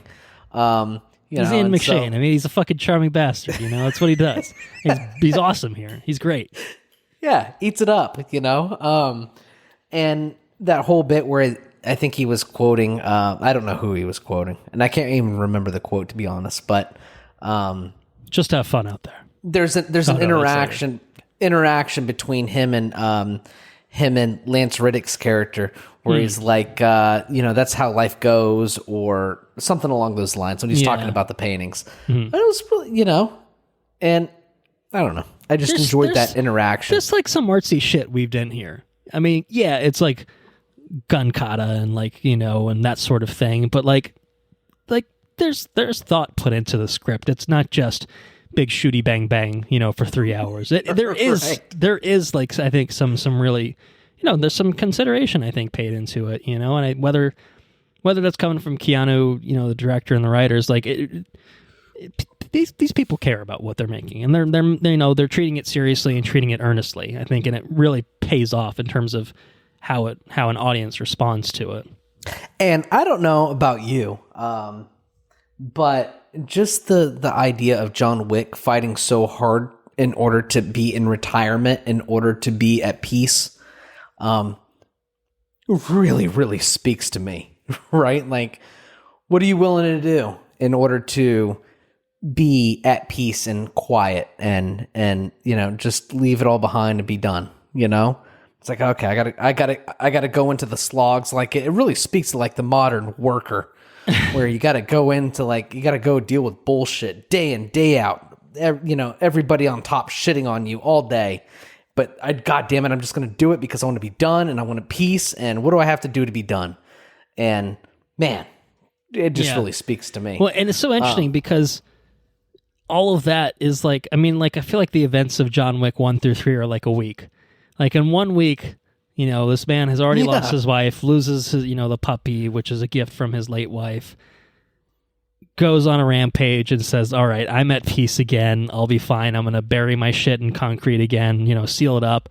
And then some asshole comes calling saying, hey, sounds like you're not retired anymore. I could use your help killing my sister, you know. And then once he's in it, he's fucked.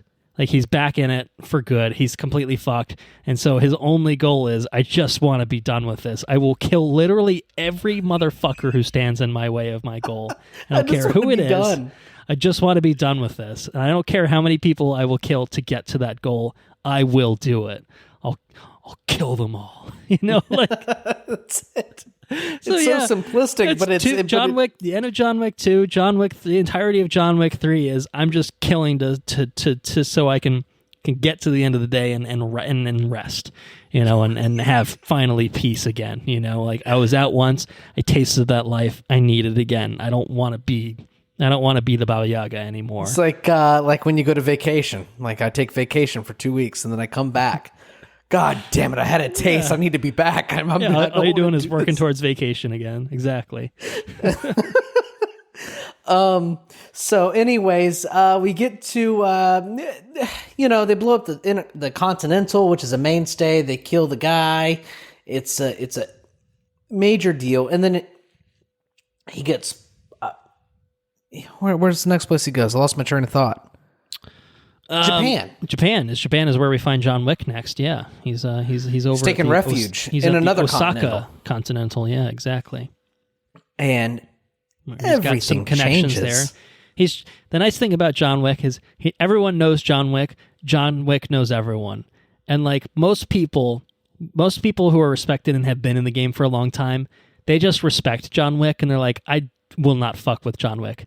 It's only that, you know, the assholes are like, oh, $20 million contract, I'll try killing John Wick. It hasn't worked out for the 300 people that I just saw get murdered in front of me, but I'm going to be the guy that does it. And it's cool because you find out why everybody respects John Wick. And it happens like every single time. It happened, I think, in the third movie where he fights the guys from the raid. Oh, yeah. At the end. Yeah, right. Yep. Like there's a professional respect given to John Wick, and he gives it back. You know, you find out why people have the admiration for him, and why they're, you know, why the guy that has the Continental will take him in. You know, right? It's cool. It's really cool. It's a really thought out, like you say. You know, it's well written. It's a really thought out movie. But but Japan, go to Japan. The lighting changes. The music awesome. changes. Oh man, it's so cool. Yeah, it's a totally different movie at that point. You're in a total vibe, like Osaka. Yeah, you're here. You know. Is there anything like this that just makes you just want to fucking go to Japan? You know what I mean? No, I can't think of anything. Honestly, you just like this is my next vacation. I'm going to Osaka. The title card comes up, Osaka Continental, and you're like, oh fuck yeah, seems like a cool place, you know? Yeah, and it delivers too. Like their Continental doesn't have any guns. They're all grabbing fucking katanas and bows and arrows. Yeah, you get some serious sword play. Oh yeah, that's right, bow and arrows. Yeah, like it's nunchucks. You're right. Oh god, the nunchucks. Oh my god, that was so early in the movie that by the end of the movie I'd forgotten about that. But I'm glad you brought that up because there's an all entire of that was 15-minute sequence. And a lot of it's like one-shot choreography with Keanu Reeves beating the fuck out of people with nunchucks. It's incredible. And he just puts them around his neck, you know, when he goes place to place. He's like, all right, where's everyone? All right, shit, I got to bring these out. Beat the fuck out of people with nunchucks real quick. Just one sequence, he like bends somebody over backwards over an art display and just whack, just goes over to town. Oh, my God. Incredible. It's incredible. Oh, man. And then you have just this... a large portion of it's real cool. So all the Japan stuff is largely either sword play, or like knife play. It's like it's not your traditional gunplay that you get. Obviously, you get a little bit of it, but yeah, exactly, a little bit. But it's again. You've seen that in John Wick 1 and 2 really most prominently, and a little bit in 3. It's given you a different flavor still. You know, we're giving you throw you knives, nunchucks in there. We're throwing you swords in there, bow and arrow in there. Like, you know, it's the same thing, but different. You know, and interesting yet again. You know, and I always there's such a fluidity that honestly, even the gun sequences I think are still entertaining as all hell. But it is fun to see them throw new wrinkles in there. You know, to spice it up a little bit. Like it obviously keeps you engaged and interested and. Even within the gunplay sequences in this film, they throw no wrinkles in to make things interesting. We'll get there later. I thought it was so awesome though. They find John Wick at the roof of the building, and everybody rushes up there and they're fighting.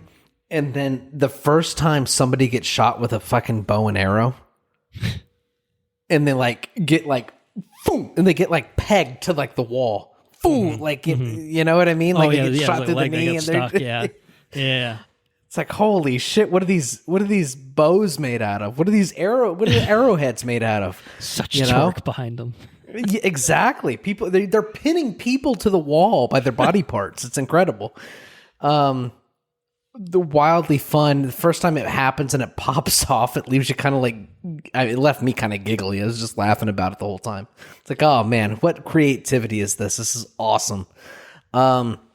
There's one sequence where the main dude's daughter, the concierge, there's this big dude and he's he's trying to beat the fuck out of her and she's crawling between his legs and crawling up on his back, and then he tries to escape by climbing up the stairs and she just stabs him 100,000 times. Yeah. It's just man, the action and the way that the characters interact, the choreography of this movie, especially in Japan, is really fucking cool. And this is your introduction to Kane.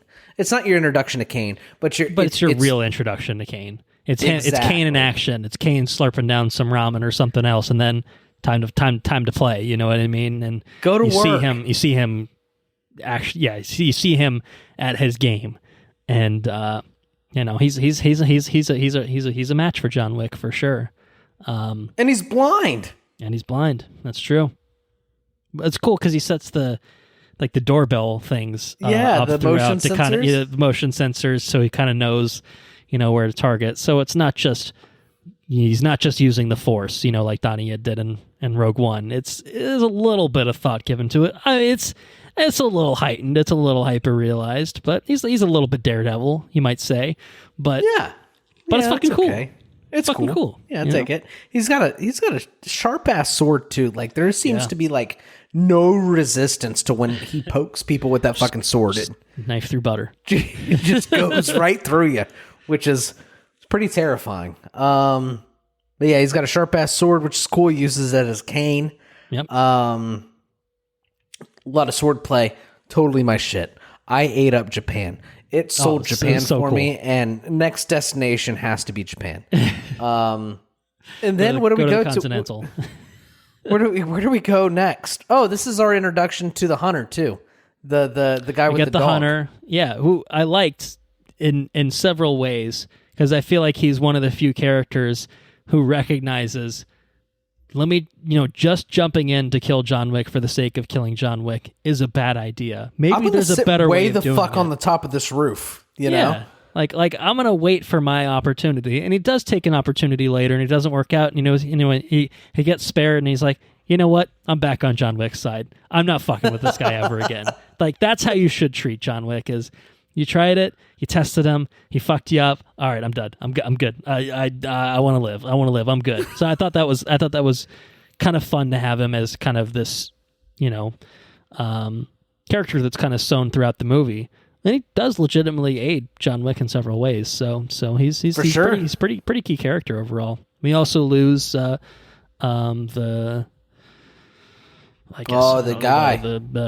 I don't know, the manager the Winston the Winston, the Hiroyuki Sanada character, and he's an awesome fucking actor. He's an awesome actor, and I said this to Anna. I was like, this motherfucker's just like the Japanese Sean Bean. This dude's dying in every goddamn movie he's in.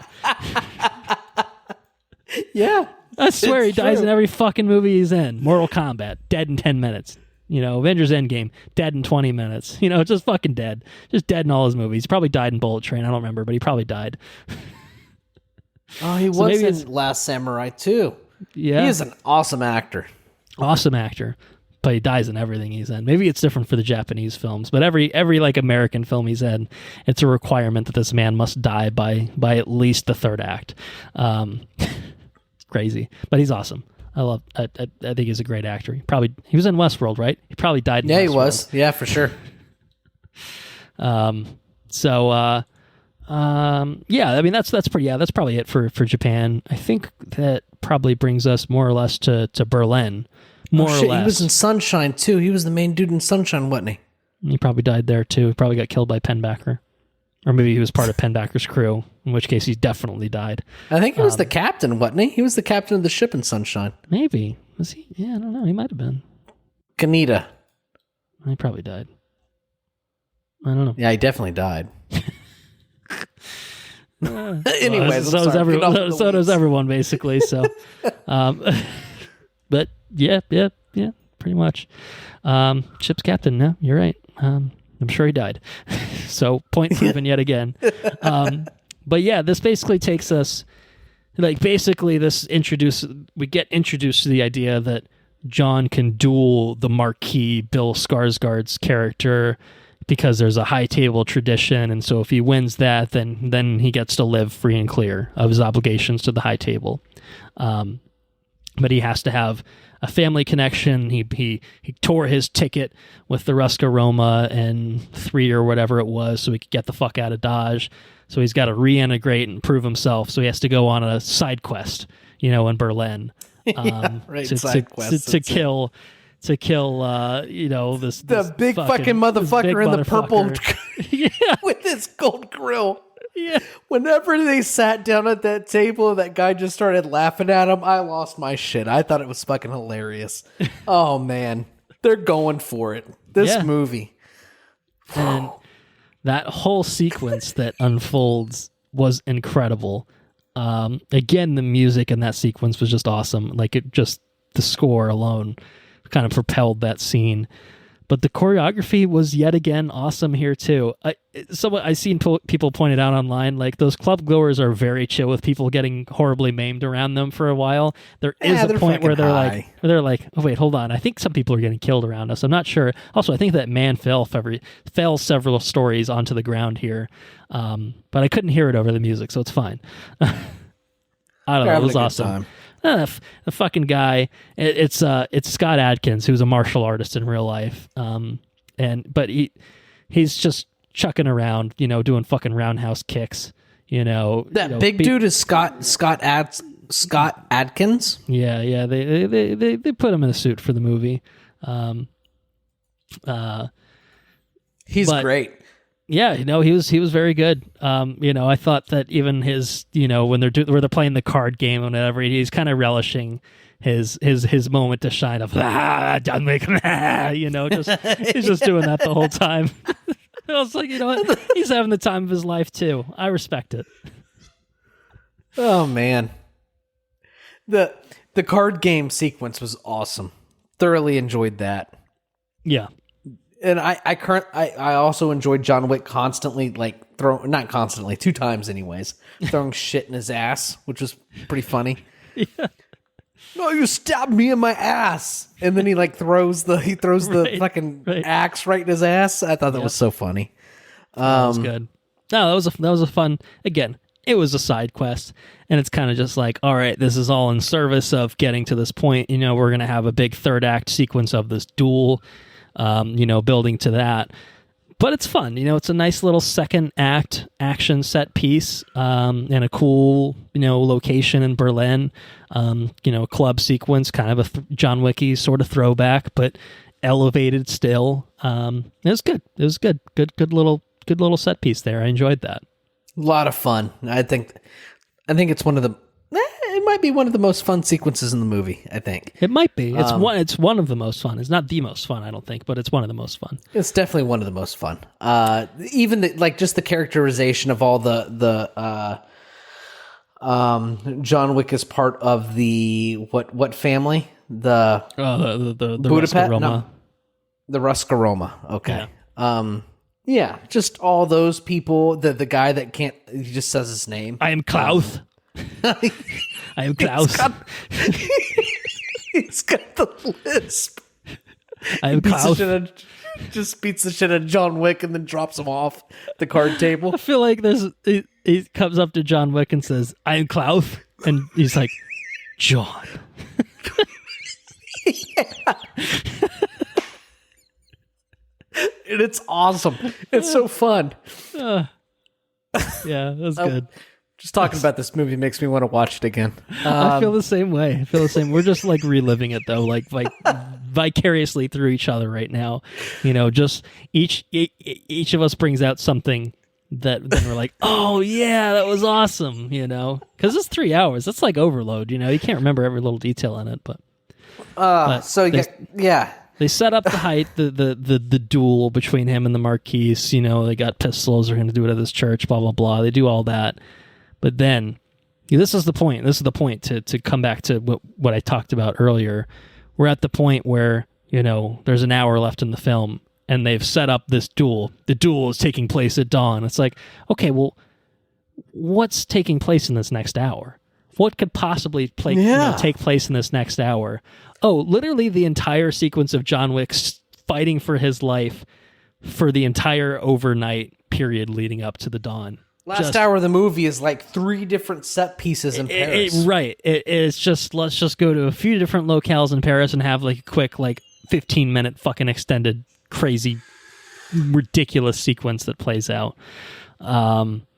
So I think is the first one the building, or is it the Arc de Triomphe sequence with the cars? I can't remember exactly what the order. I can't remember either. But they're very distinct. I mean, we can talk about Hotline Miami. Right. Yeah. And then there's the staircase set piece as well, which I definitely know is the last one, because that's the staircase, to get to the dueling location. So let's talk about Hotline Miami and how Chad Stahelski and company brought that video game to life in John Wick Chapter 4. Okay, so I never beat Hotline Miami. Did you ever beat Hotline Miami? No, I never did. I just kind of played it. And I didn't play the sequel, but so Hotline Miami. Right. Let's set up what that is for maybe folks that don't know a thing about Hotline Miami. Hotline Miami is set in 1989 Miami. And there's this, I think it might be like a crazy dude wearing I don't know if I can't remember if he was wearing a mask or not. I can't remember. I think he is. I think he is. I could be. I don't know. Anyways, the thing about this game is it's a camera over like the head of the person, your main dude running around, and you just run around and you shoot your bad guys, but it takes place with a like what I guess a 80s synth kind of like score, I guess. Wappa wappa wappa wappa wappa wappa wappa wappa wappa wappa, and you're just like running around shooting things, and it's over the top. The camera is over the top of the shooter, and it's wildly fun, and it's a cool game, a lot of flair, and anyways, you get that in Paris with John Wick, and the cool thing is like when the Paris sequence starts, and the Paris sequence being the roundabout, the building, and the staircase, the three main set pieces of Paris. It starts out with here, John, here's your suit for overnight. This is your suit for the night. Good luck. And then all of a sudden it kicks off with like a broadcast with, all right, we're gonna set yeah. You have like the woman on the radio kind of announcing like, here's where he is. Have fun, So you see a lot of like this build up almost of the antagonists also preparing. So you get these guys preparing a certain kind of bullet, that might be a little incendiary or something. Exactly, and that incendiary round is present inside the Hotline Miami thing. So you have John Wick running around with the camera above him, kind of going straight up, top down. You can see, the entire layout of the building. You see where the walls are, you see where they're separated, but you see everything, and it just, that sequence is what, like 3 or 4 minutes. It feels like, where it's just tracking him. It's ridiculous. It's incredible. Yes. Shooting. And it's video gamey, but like in a way that like we've never seen done in a film before, So it's in a way that's not hokey either. Like it immediately like you're going like it's in an action sequence. It's normal. It's John Wicky, and then all of a sudden that camera pivots to overhead. Yeah. And then there's the sequence, and he's just running around shooting a flaming fucking shotgun. Yeah. And people are, dude, it's fucking nuts. Just blowing them apart, catching on fire. Oh my God, it's ridiculous. And it's so awesome. Before, but it's incredible. That's the sequence where your jaw is just on the floor. You're like, oh my God. Like they're just going for it. And they're taking this in places that you cannot have expected them to have taken it walking into the movie. And then you go to the roundabout, which is, would you call it? It's the Arc de Triomphe around Paris where they're driving, which is that huge roundabout. And this is a mix of vehicular mayhem, Mario Kart-esque type of combat. And drivers in fucking Paris don't give a fuck. Like they're coming at you. Get the fuck out of my way. I don't care who you are. Over and over again. Right. It kind of reminded me of Gravity a little bit, where just like the shit's just swinging around and people are flying everywhere, and super kinetic, super action packed. I just love he loses the door, so he's just driving around, just shooting out, both left and right out of his car at the others, and and then when it transitions to the point where it's kind of hand to hand through, like weaving throughout, the cars that are, the traffic that's driving through. Oh man, it's just nuts. Like I can't even fathom how they filmed any of that shit. I don't know how they did it. Yeah. It's ridiculous. The top down on, like, all right, there's probably some effects and stuff, maybe that's where the budget's coming from, but like that whole sequence, I don't even know where you'd begin in terms of trying to choreograph that. So ridiculous, but awesome. Not a final note. A note on apparently the top down sequence. The director said that it was inspired by a game called Hong Kong Massacre, which came out in 2019. Okay. And I hadn't heard of this game, but basically it's like a fully 3D Hotline Miami, same top-down type of camera, same style of gameplay. So it's basically Hotline Miami in a different setting with a different aesthetic, which is kind of interesting. So it is still the Hotline Miami sequence, I think, really. It's just Hotline Miami came first. That's all. Correct. Exactly. We're getting older. So yeah. But anyway, Hotline Miami was like 2012. Yeah, 2012. Yeah, so that's going back a few years for us. We're dating ourselves. And if you just type in Hong Kong Massacre on Google Images and look at the images. Yeah, it's totally it. Yeah. It's totally it. Yeah. So which cool on them, man. That's cool. And so you got the kinetic roundabout deal with just cars hitting people. No, it's just mayhem. Yes. Total chaos. But delightful mayhem. Lovely chaos. Yeah. And then you have the exhausting fucking staircase. Hong Kong John Massacre is on the Switch, by the way. That's awesome.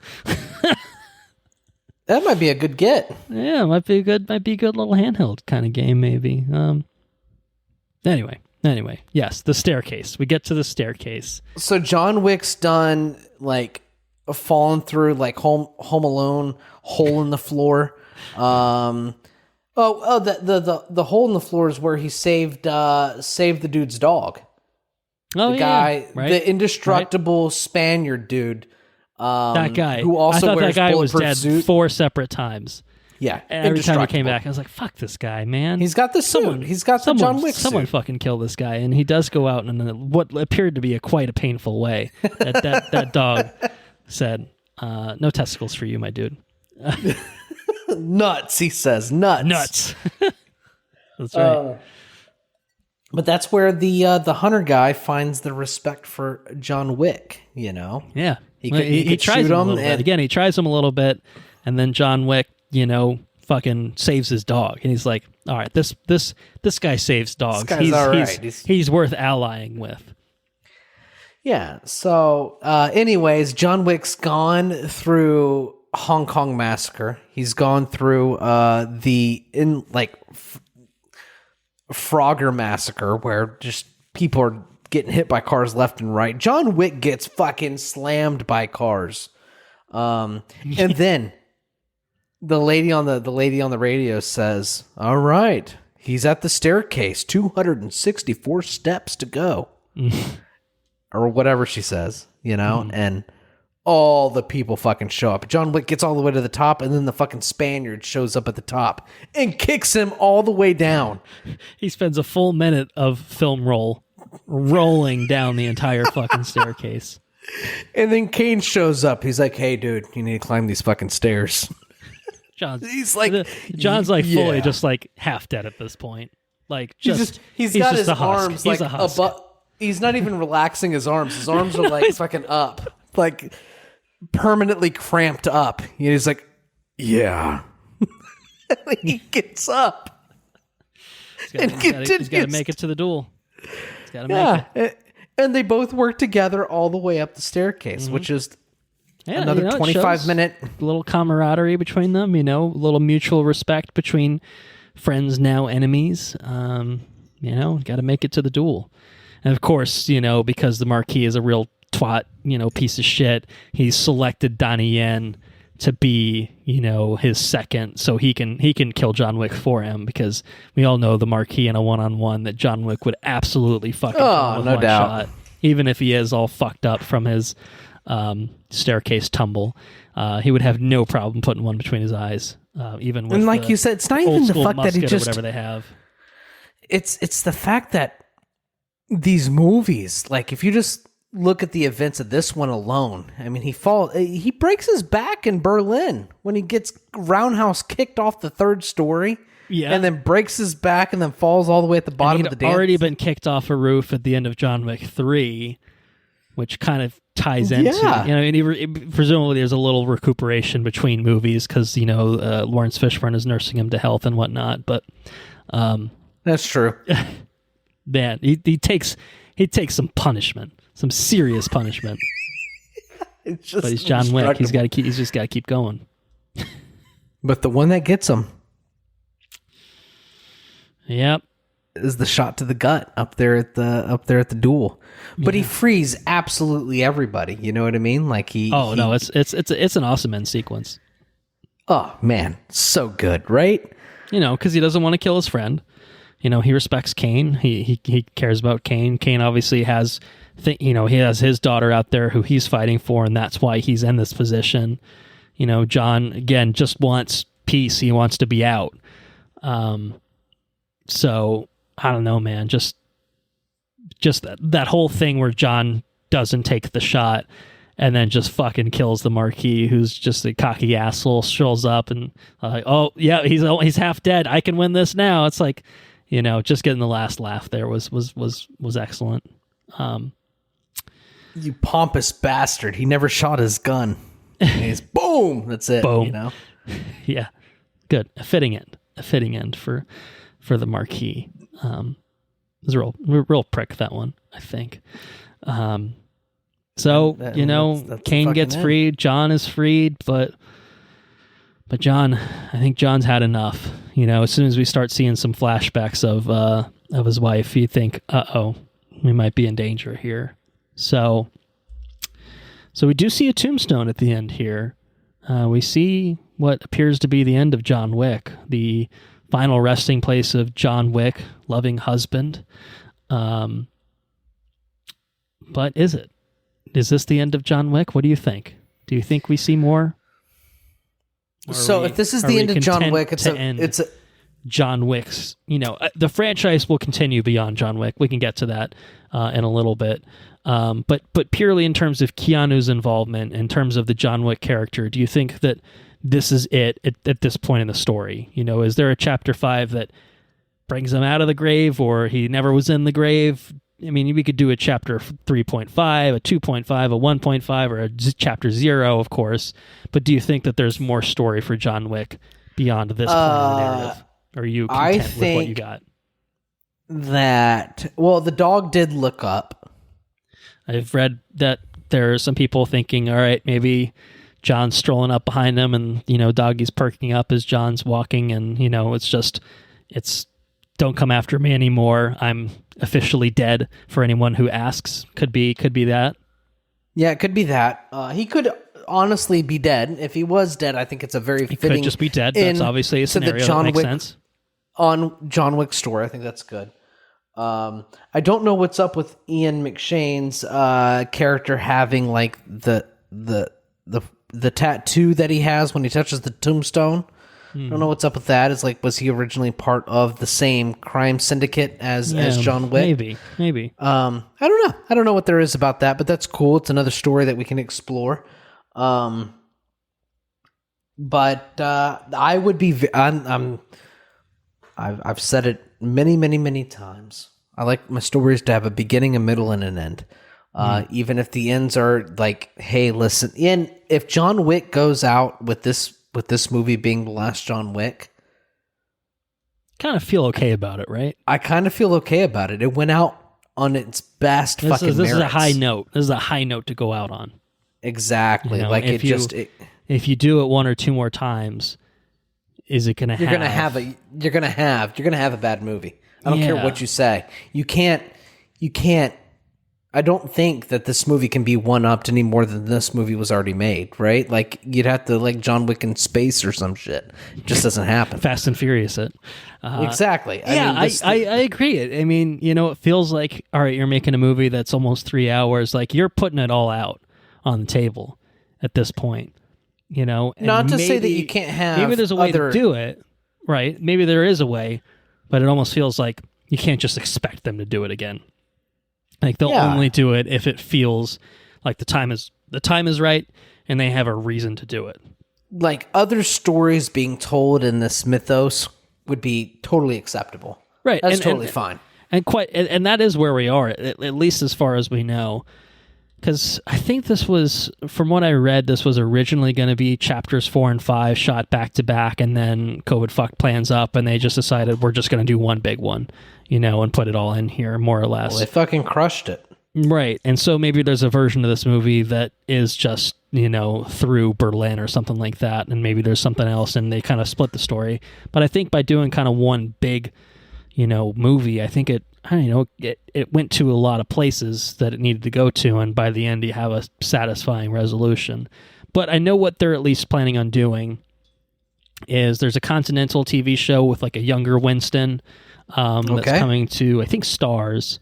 They're doing a spinoff film called Ballerina with Ana de Armas as the lead, and she's like a ballerina character that's part of the Rosco-Roma, which is kind of we saw some of the ballerinas in Chapter 3, and that is a movie that takes place between John Wick's 3 and 4. So it has Keanu in it, it has Ian McShane in it, it actually has Lance Reddick in it. He filmed stuff for it before he passed away. So that's one other thing they're doing. And I think, if anything, I don't know if he actually happened to stay. I'm guessing probably not, but there was a post-credit sequence in this film. I did not see it. It did not involve John Wick. It's Kane basically we see Kane going to reunite with his daughter, and then Akira, who is the concierge. Oh, daughter, shit. She pulls a knife, and then it kind of cuts to black there. So there's the implication that she's out for revenge, but we don't see, I don't think Kane's gonna, just get stabbed in the middle of the street. No problem. I think he'll see it coming, and there might be something that happens from that point. But we don't know the resolution of that, but it clearly seems like they're setting up this thread of where that goes. So maybe there's a Kane spinoff, maybe there's an Akira spinoff. And I would honestly take either one. I think they're keen to keep exploring that side of the story.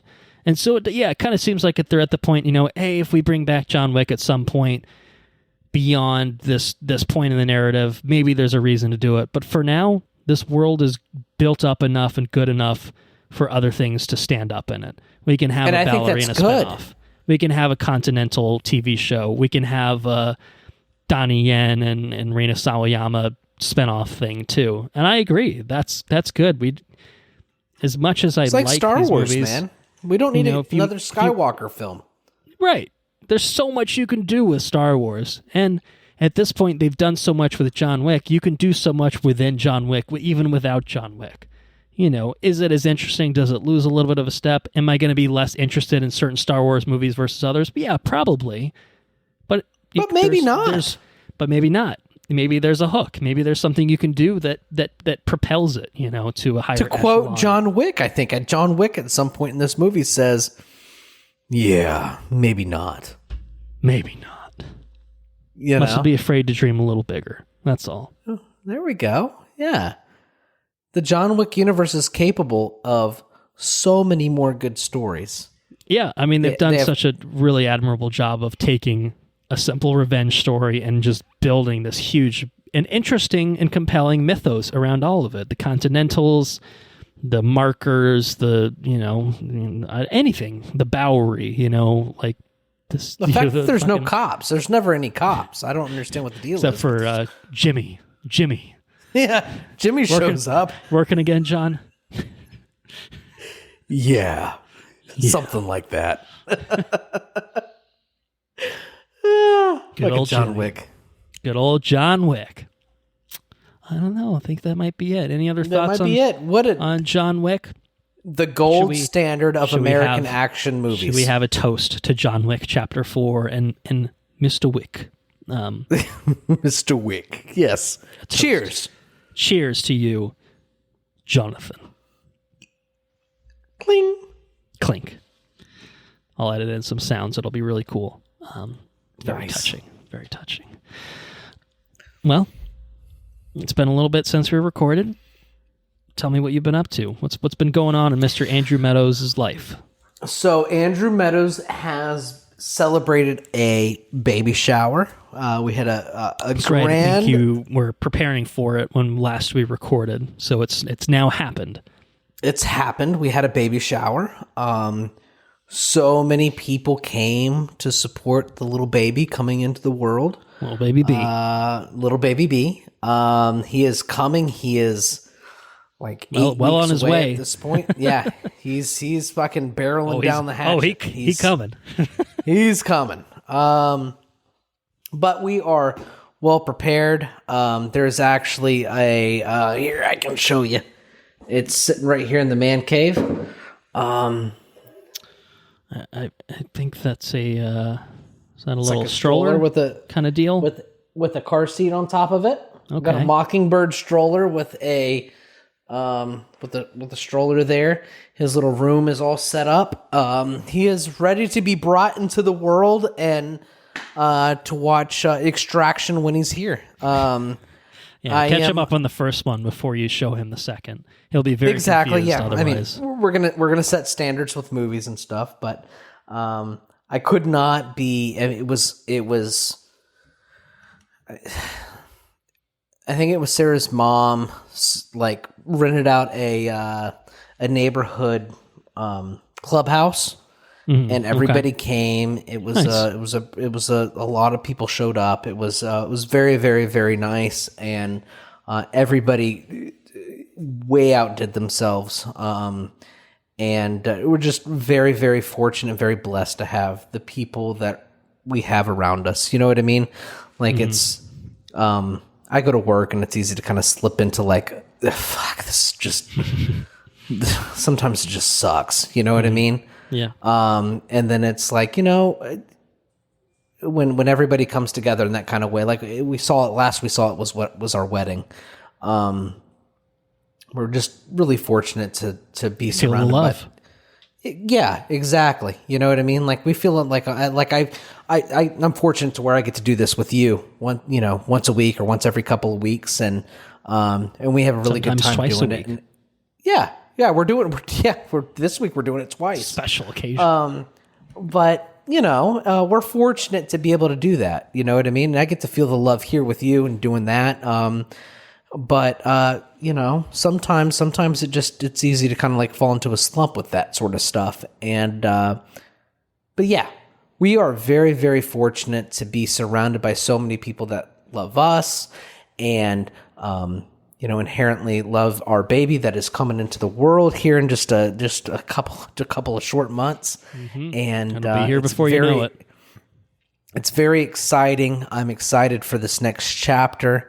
And in my life, and Papa Meadows, just Papa Meadows. I'm just it's going to be an exciting journey. And like I said, I honestly can't wait. I've been ready for a long time, and that's true. That's fair. It's finally here, and I could not be happier.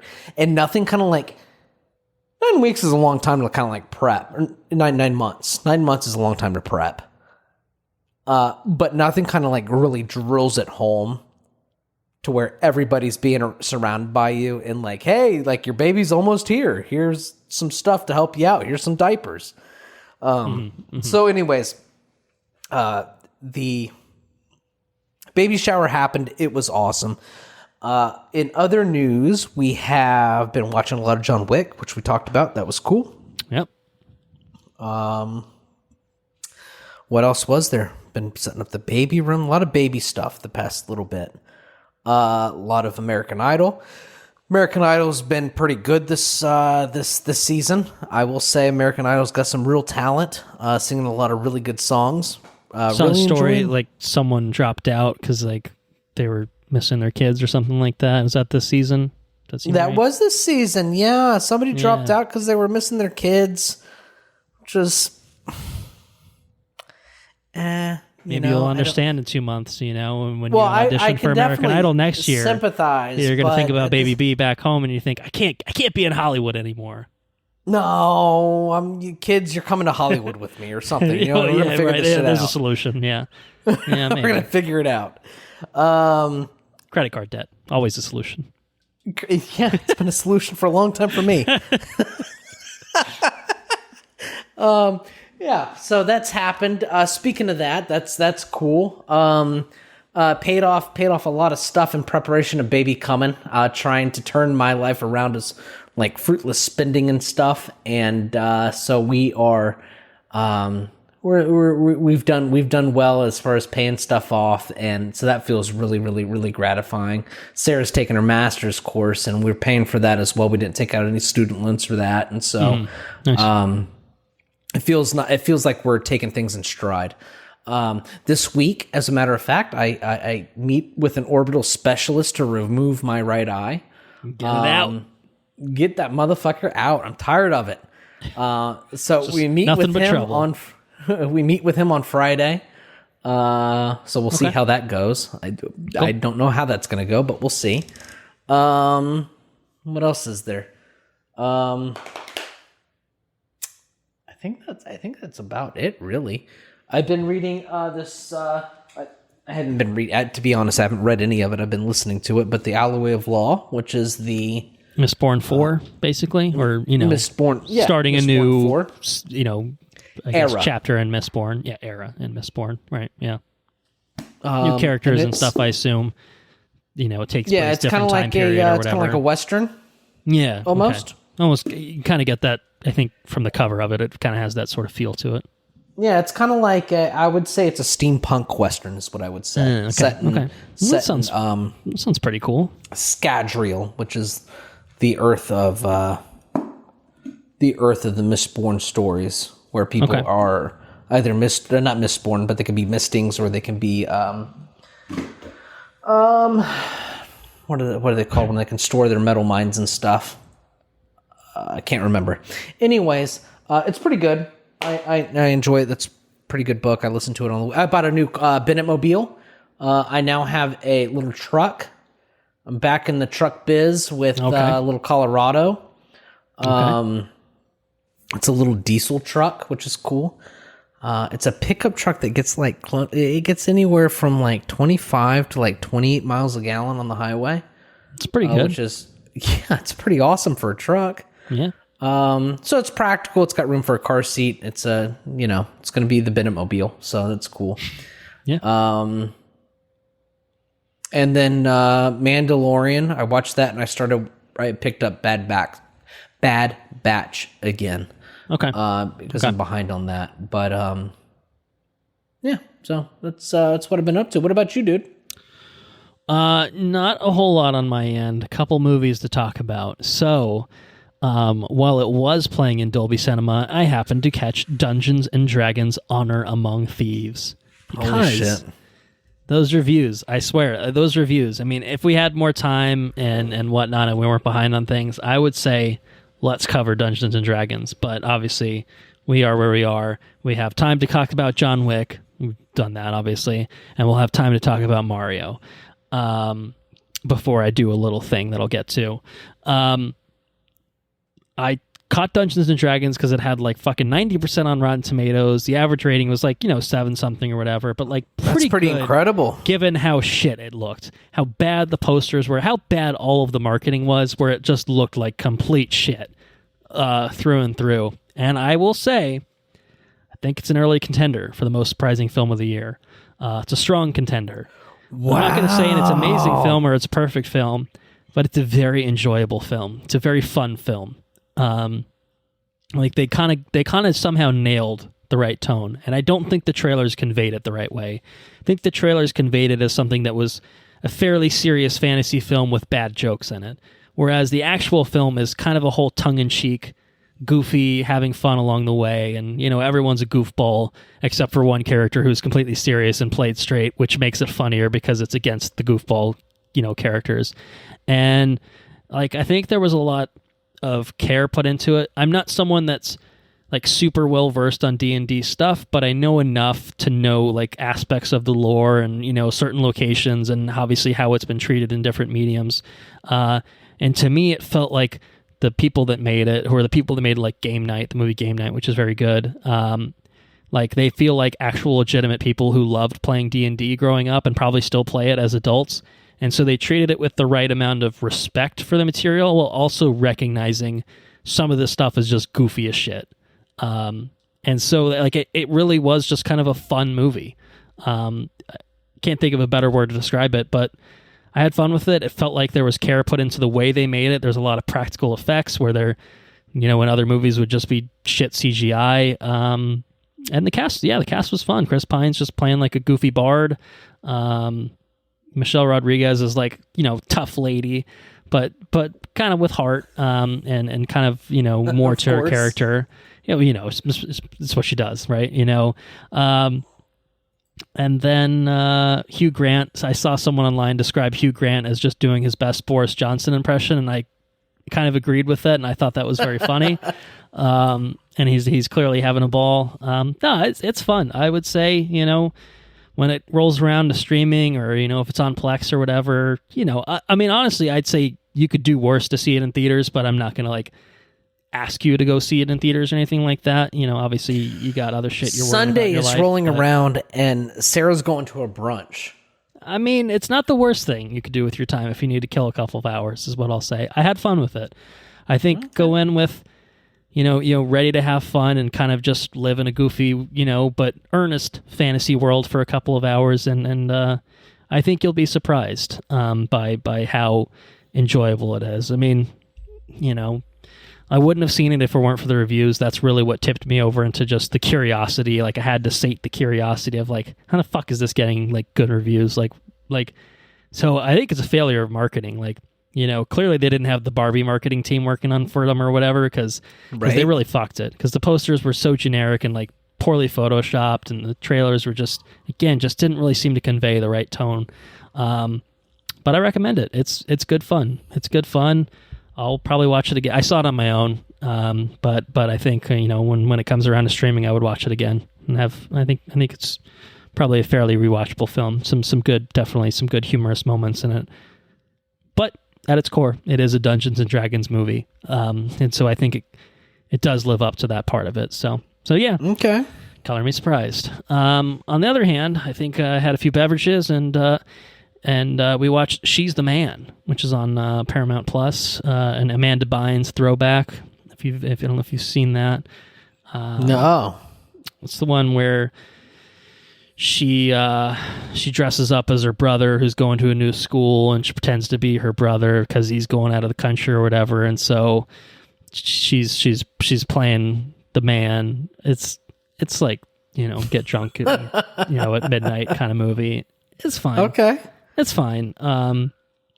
I had not seen it. It was one of those ones that like Anna like grew up with and watched a million times kind of thing and liked. So we threw it on at her suggestion, and I had fun with it. It's got Amanda Bynes, Channing Tatum, like a couple other fairly recognizable names that I'm mostly blanking on, but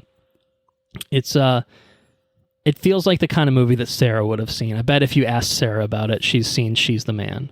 Okay. I would stake my reputation on it, and say that she's definitely had some experience with it. I feel like it's one of those ones that wasn't really our thing back in the day, but now you can look back at it and have some fun. She plays soccer, but they're cutting the women's team, so she wants to go play, as her brother on the other men's team, and that sort of thing. But then there's a romantic angle where she's fallen in love with her roommate, who thinks that she's her brother, but her roommate likes this other girl who likes Amanda Bynes. Oh, and the whole thing is apparently based off of a fucking Shakespeare play. Is kind of like that's what it's like basically. It's inspired by William Shakespeare's play Twelfth Night. So it's all Shakespeare-y kind of shit, but with like a goofy, teenager mid-2000s aesthetic filmmaking style and everything. So it's fun. It's fun. Okay. But have a few drinks. It'll definitely be more fun that way, is what I would say. So we've alluded to a couple reasons of why we're doing 2 episodes this week, recording on this and then recording on Mario. You've alluded to me going out of town soon, and indeed I am going very far out of town quite soon. So in just about a week's time, a little over a week, my ass, along with Anna's, we're flying to Europe for a little Euro trip. Man, what a trip. We are taking a trip to Italy. We're doing a few stops in Italy. I believe our itinerary is Venice, Florence, and Rome. And then we are heading over to the Netherlands to stop over in Amsterdam for a couple of nights, and then we're also visiting her best friend who lives in Eindhoven, which is another relatively bigger city in the Netherlands that's not too far from Amsterdam. It's not terribly big country, to be fair. So in total, it's about, I think, 9 nights, 10 days, roughly, something like that.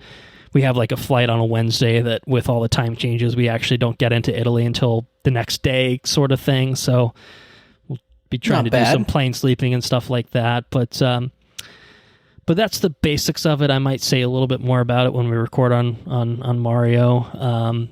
But yeah, that's kind of the inspiration for why we're doing, this recording schedule, why we won't have an opportunity to circle back around to a Dungeons and Dragons, or anything else that's really coming out around now, like stuff like Renfield and stuff. We probably may not get to. We may both see. I just don't know that we'll be able to cover it because, basically the plan is put 2 in the bag. Hopefully, I can edit those quickly enough to have them out before I fly out. But once I'm out of the country, I'm not bringing my mic with me, like we're at a podcast. I'm recording in Europe. Yeah. I don't think so. Anna would kill me, I think so. So anyway, we're trying to get a couple in the can. We'll be good to go. We saw John Wick. We've already both seen Mario, so we'll be talking about that shortly. So yeah, I'm looking forward to it. And then, oh my God, you're talking about, not saying these are the same thing, but you're talking about, oh my God, it's only a couple months away from Baby B. I'm like, oh my God, I'm flying out of the country in a week. It sneaks up on you, these things. Yeah, it does. Very quickly. So I'm looking forward to it, but also like, oh my God, it's so soon is kind of how I feel about it right now. So I think that might do it for our John Wick coverage. Fortunately, I'll get to see your beautiful face in just a couple of nights' time to talk about It's Me, Mario. But that'll be a fun one too, I think. But that'll be a fun one. I'm greatly looking forward to that. But for now, we have to wrap it up here and say thank you all for listening. If you enjoyed what you heard, please spread the word. If you want to support us on Patreon at patreon.com/watchreviewrepeat, you can get early access to all of our regular episodes and timed exclusive access to any bonus episodes that we work on in the future. Suffice it to say, we don't have anything in the pipeline, certainly not until I come back from Europe at the soonest. We'll cook something up at some point this year. We're working on it. Our website's watchreviewrepeat.com. We are on all the socials, at WRRPod on Twitter, at watchreviewrepeat on Instagram, facebook.com/watchreviewrepeat if you want to like and follow our page there. If you want to send any questions, comments, or suggestions, thoughts on John Wick, thoughts on Mario, thoughts on anything, Europe recommendations, places to go to in Italy and such. Things to eat. Right. At gmail.com. Yeah, things to eat. Anna is my tour guide mostly. She's the Italian expert in the family. I am the Netherlands expert of the two of us, but I am not an expert in any way whatsoever. And fortunately, we have a built-in expert by someone who literally has lived there for a couple of years. So we'll be fine, but I appreciate suggestions and recommendations all the same. Our intro and outro track is Mechanolith by Kevin MacLeod at Incompetech.com, licensed under the Creative Commons by Attribution 3.0 license. I mean, we're going to talk about Mario. We're going to talk about Luigi. We're going to talk about Peach. We're talking about Donkey Kong. We're talking about Bowser. And Toad. And Toad. We'll talk about. Can't forget about Toad. We'll definitely talk about Toad. We're going to talk about the Super Mario Bros. Movie, and I am definitely looking forward to it. We'll talk about some Star Wars Celebration goodies that we got. So, some looks at Ahsoka, some other series, some cool announcements. So we'll have another good episode to finish off the pre-hiatus, pre-Europe vacation, Euro trip kind of deal. And when we come back, we'll fucking figure it out. But for now, we got a plan. Remember, we got a good plan, I think, in place. So until next time, I think it's time for Andrew to take you out. Yeah. Yeah.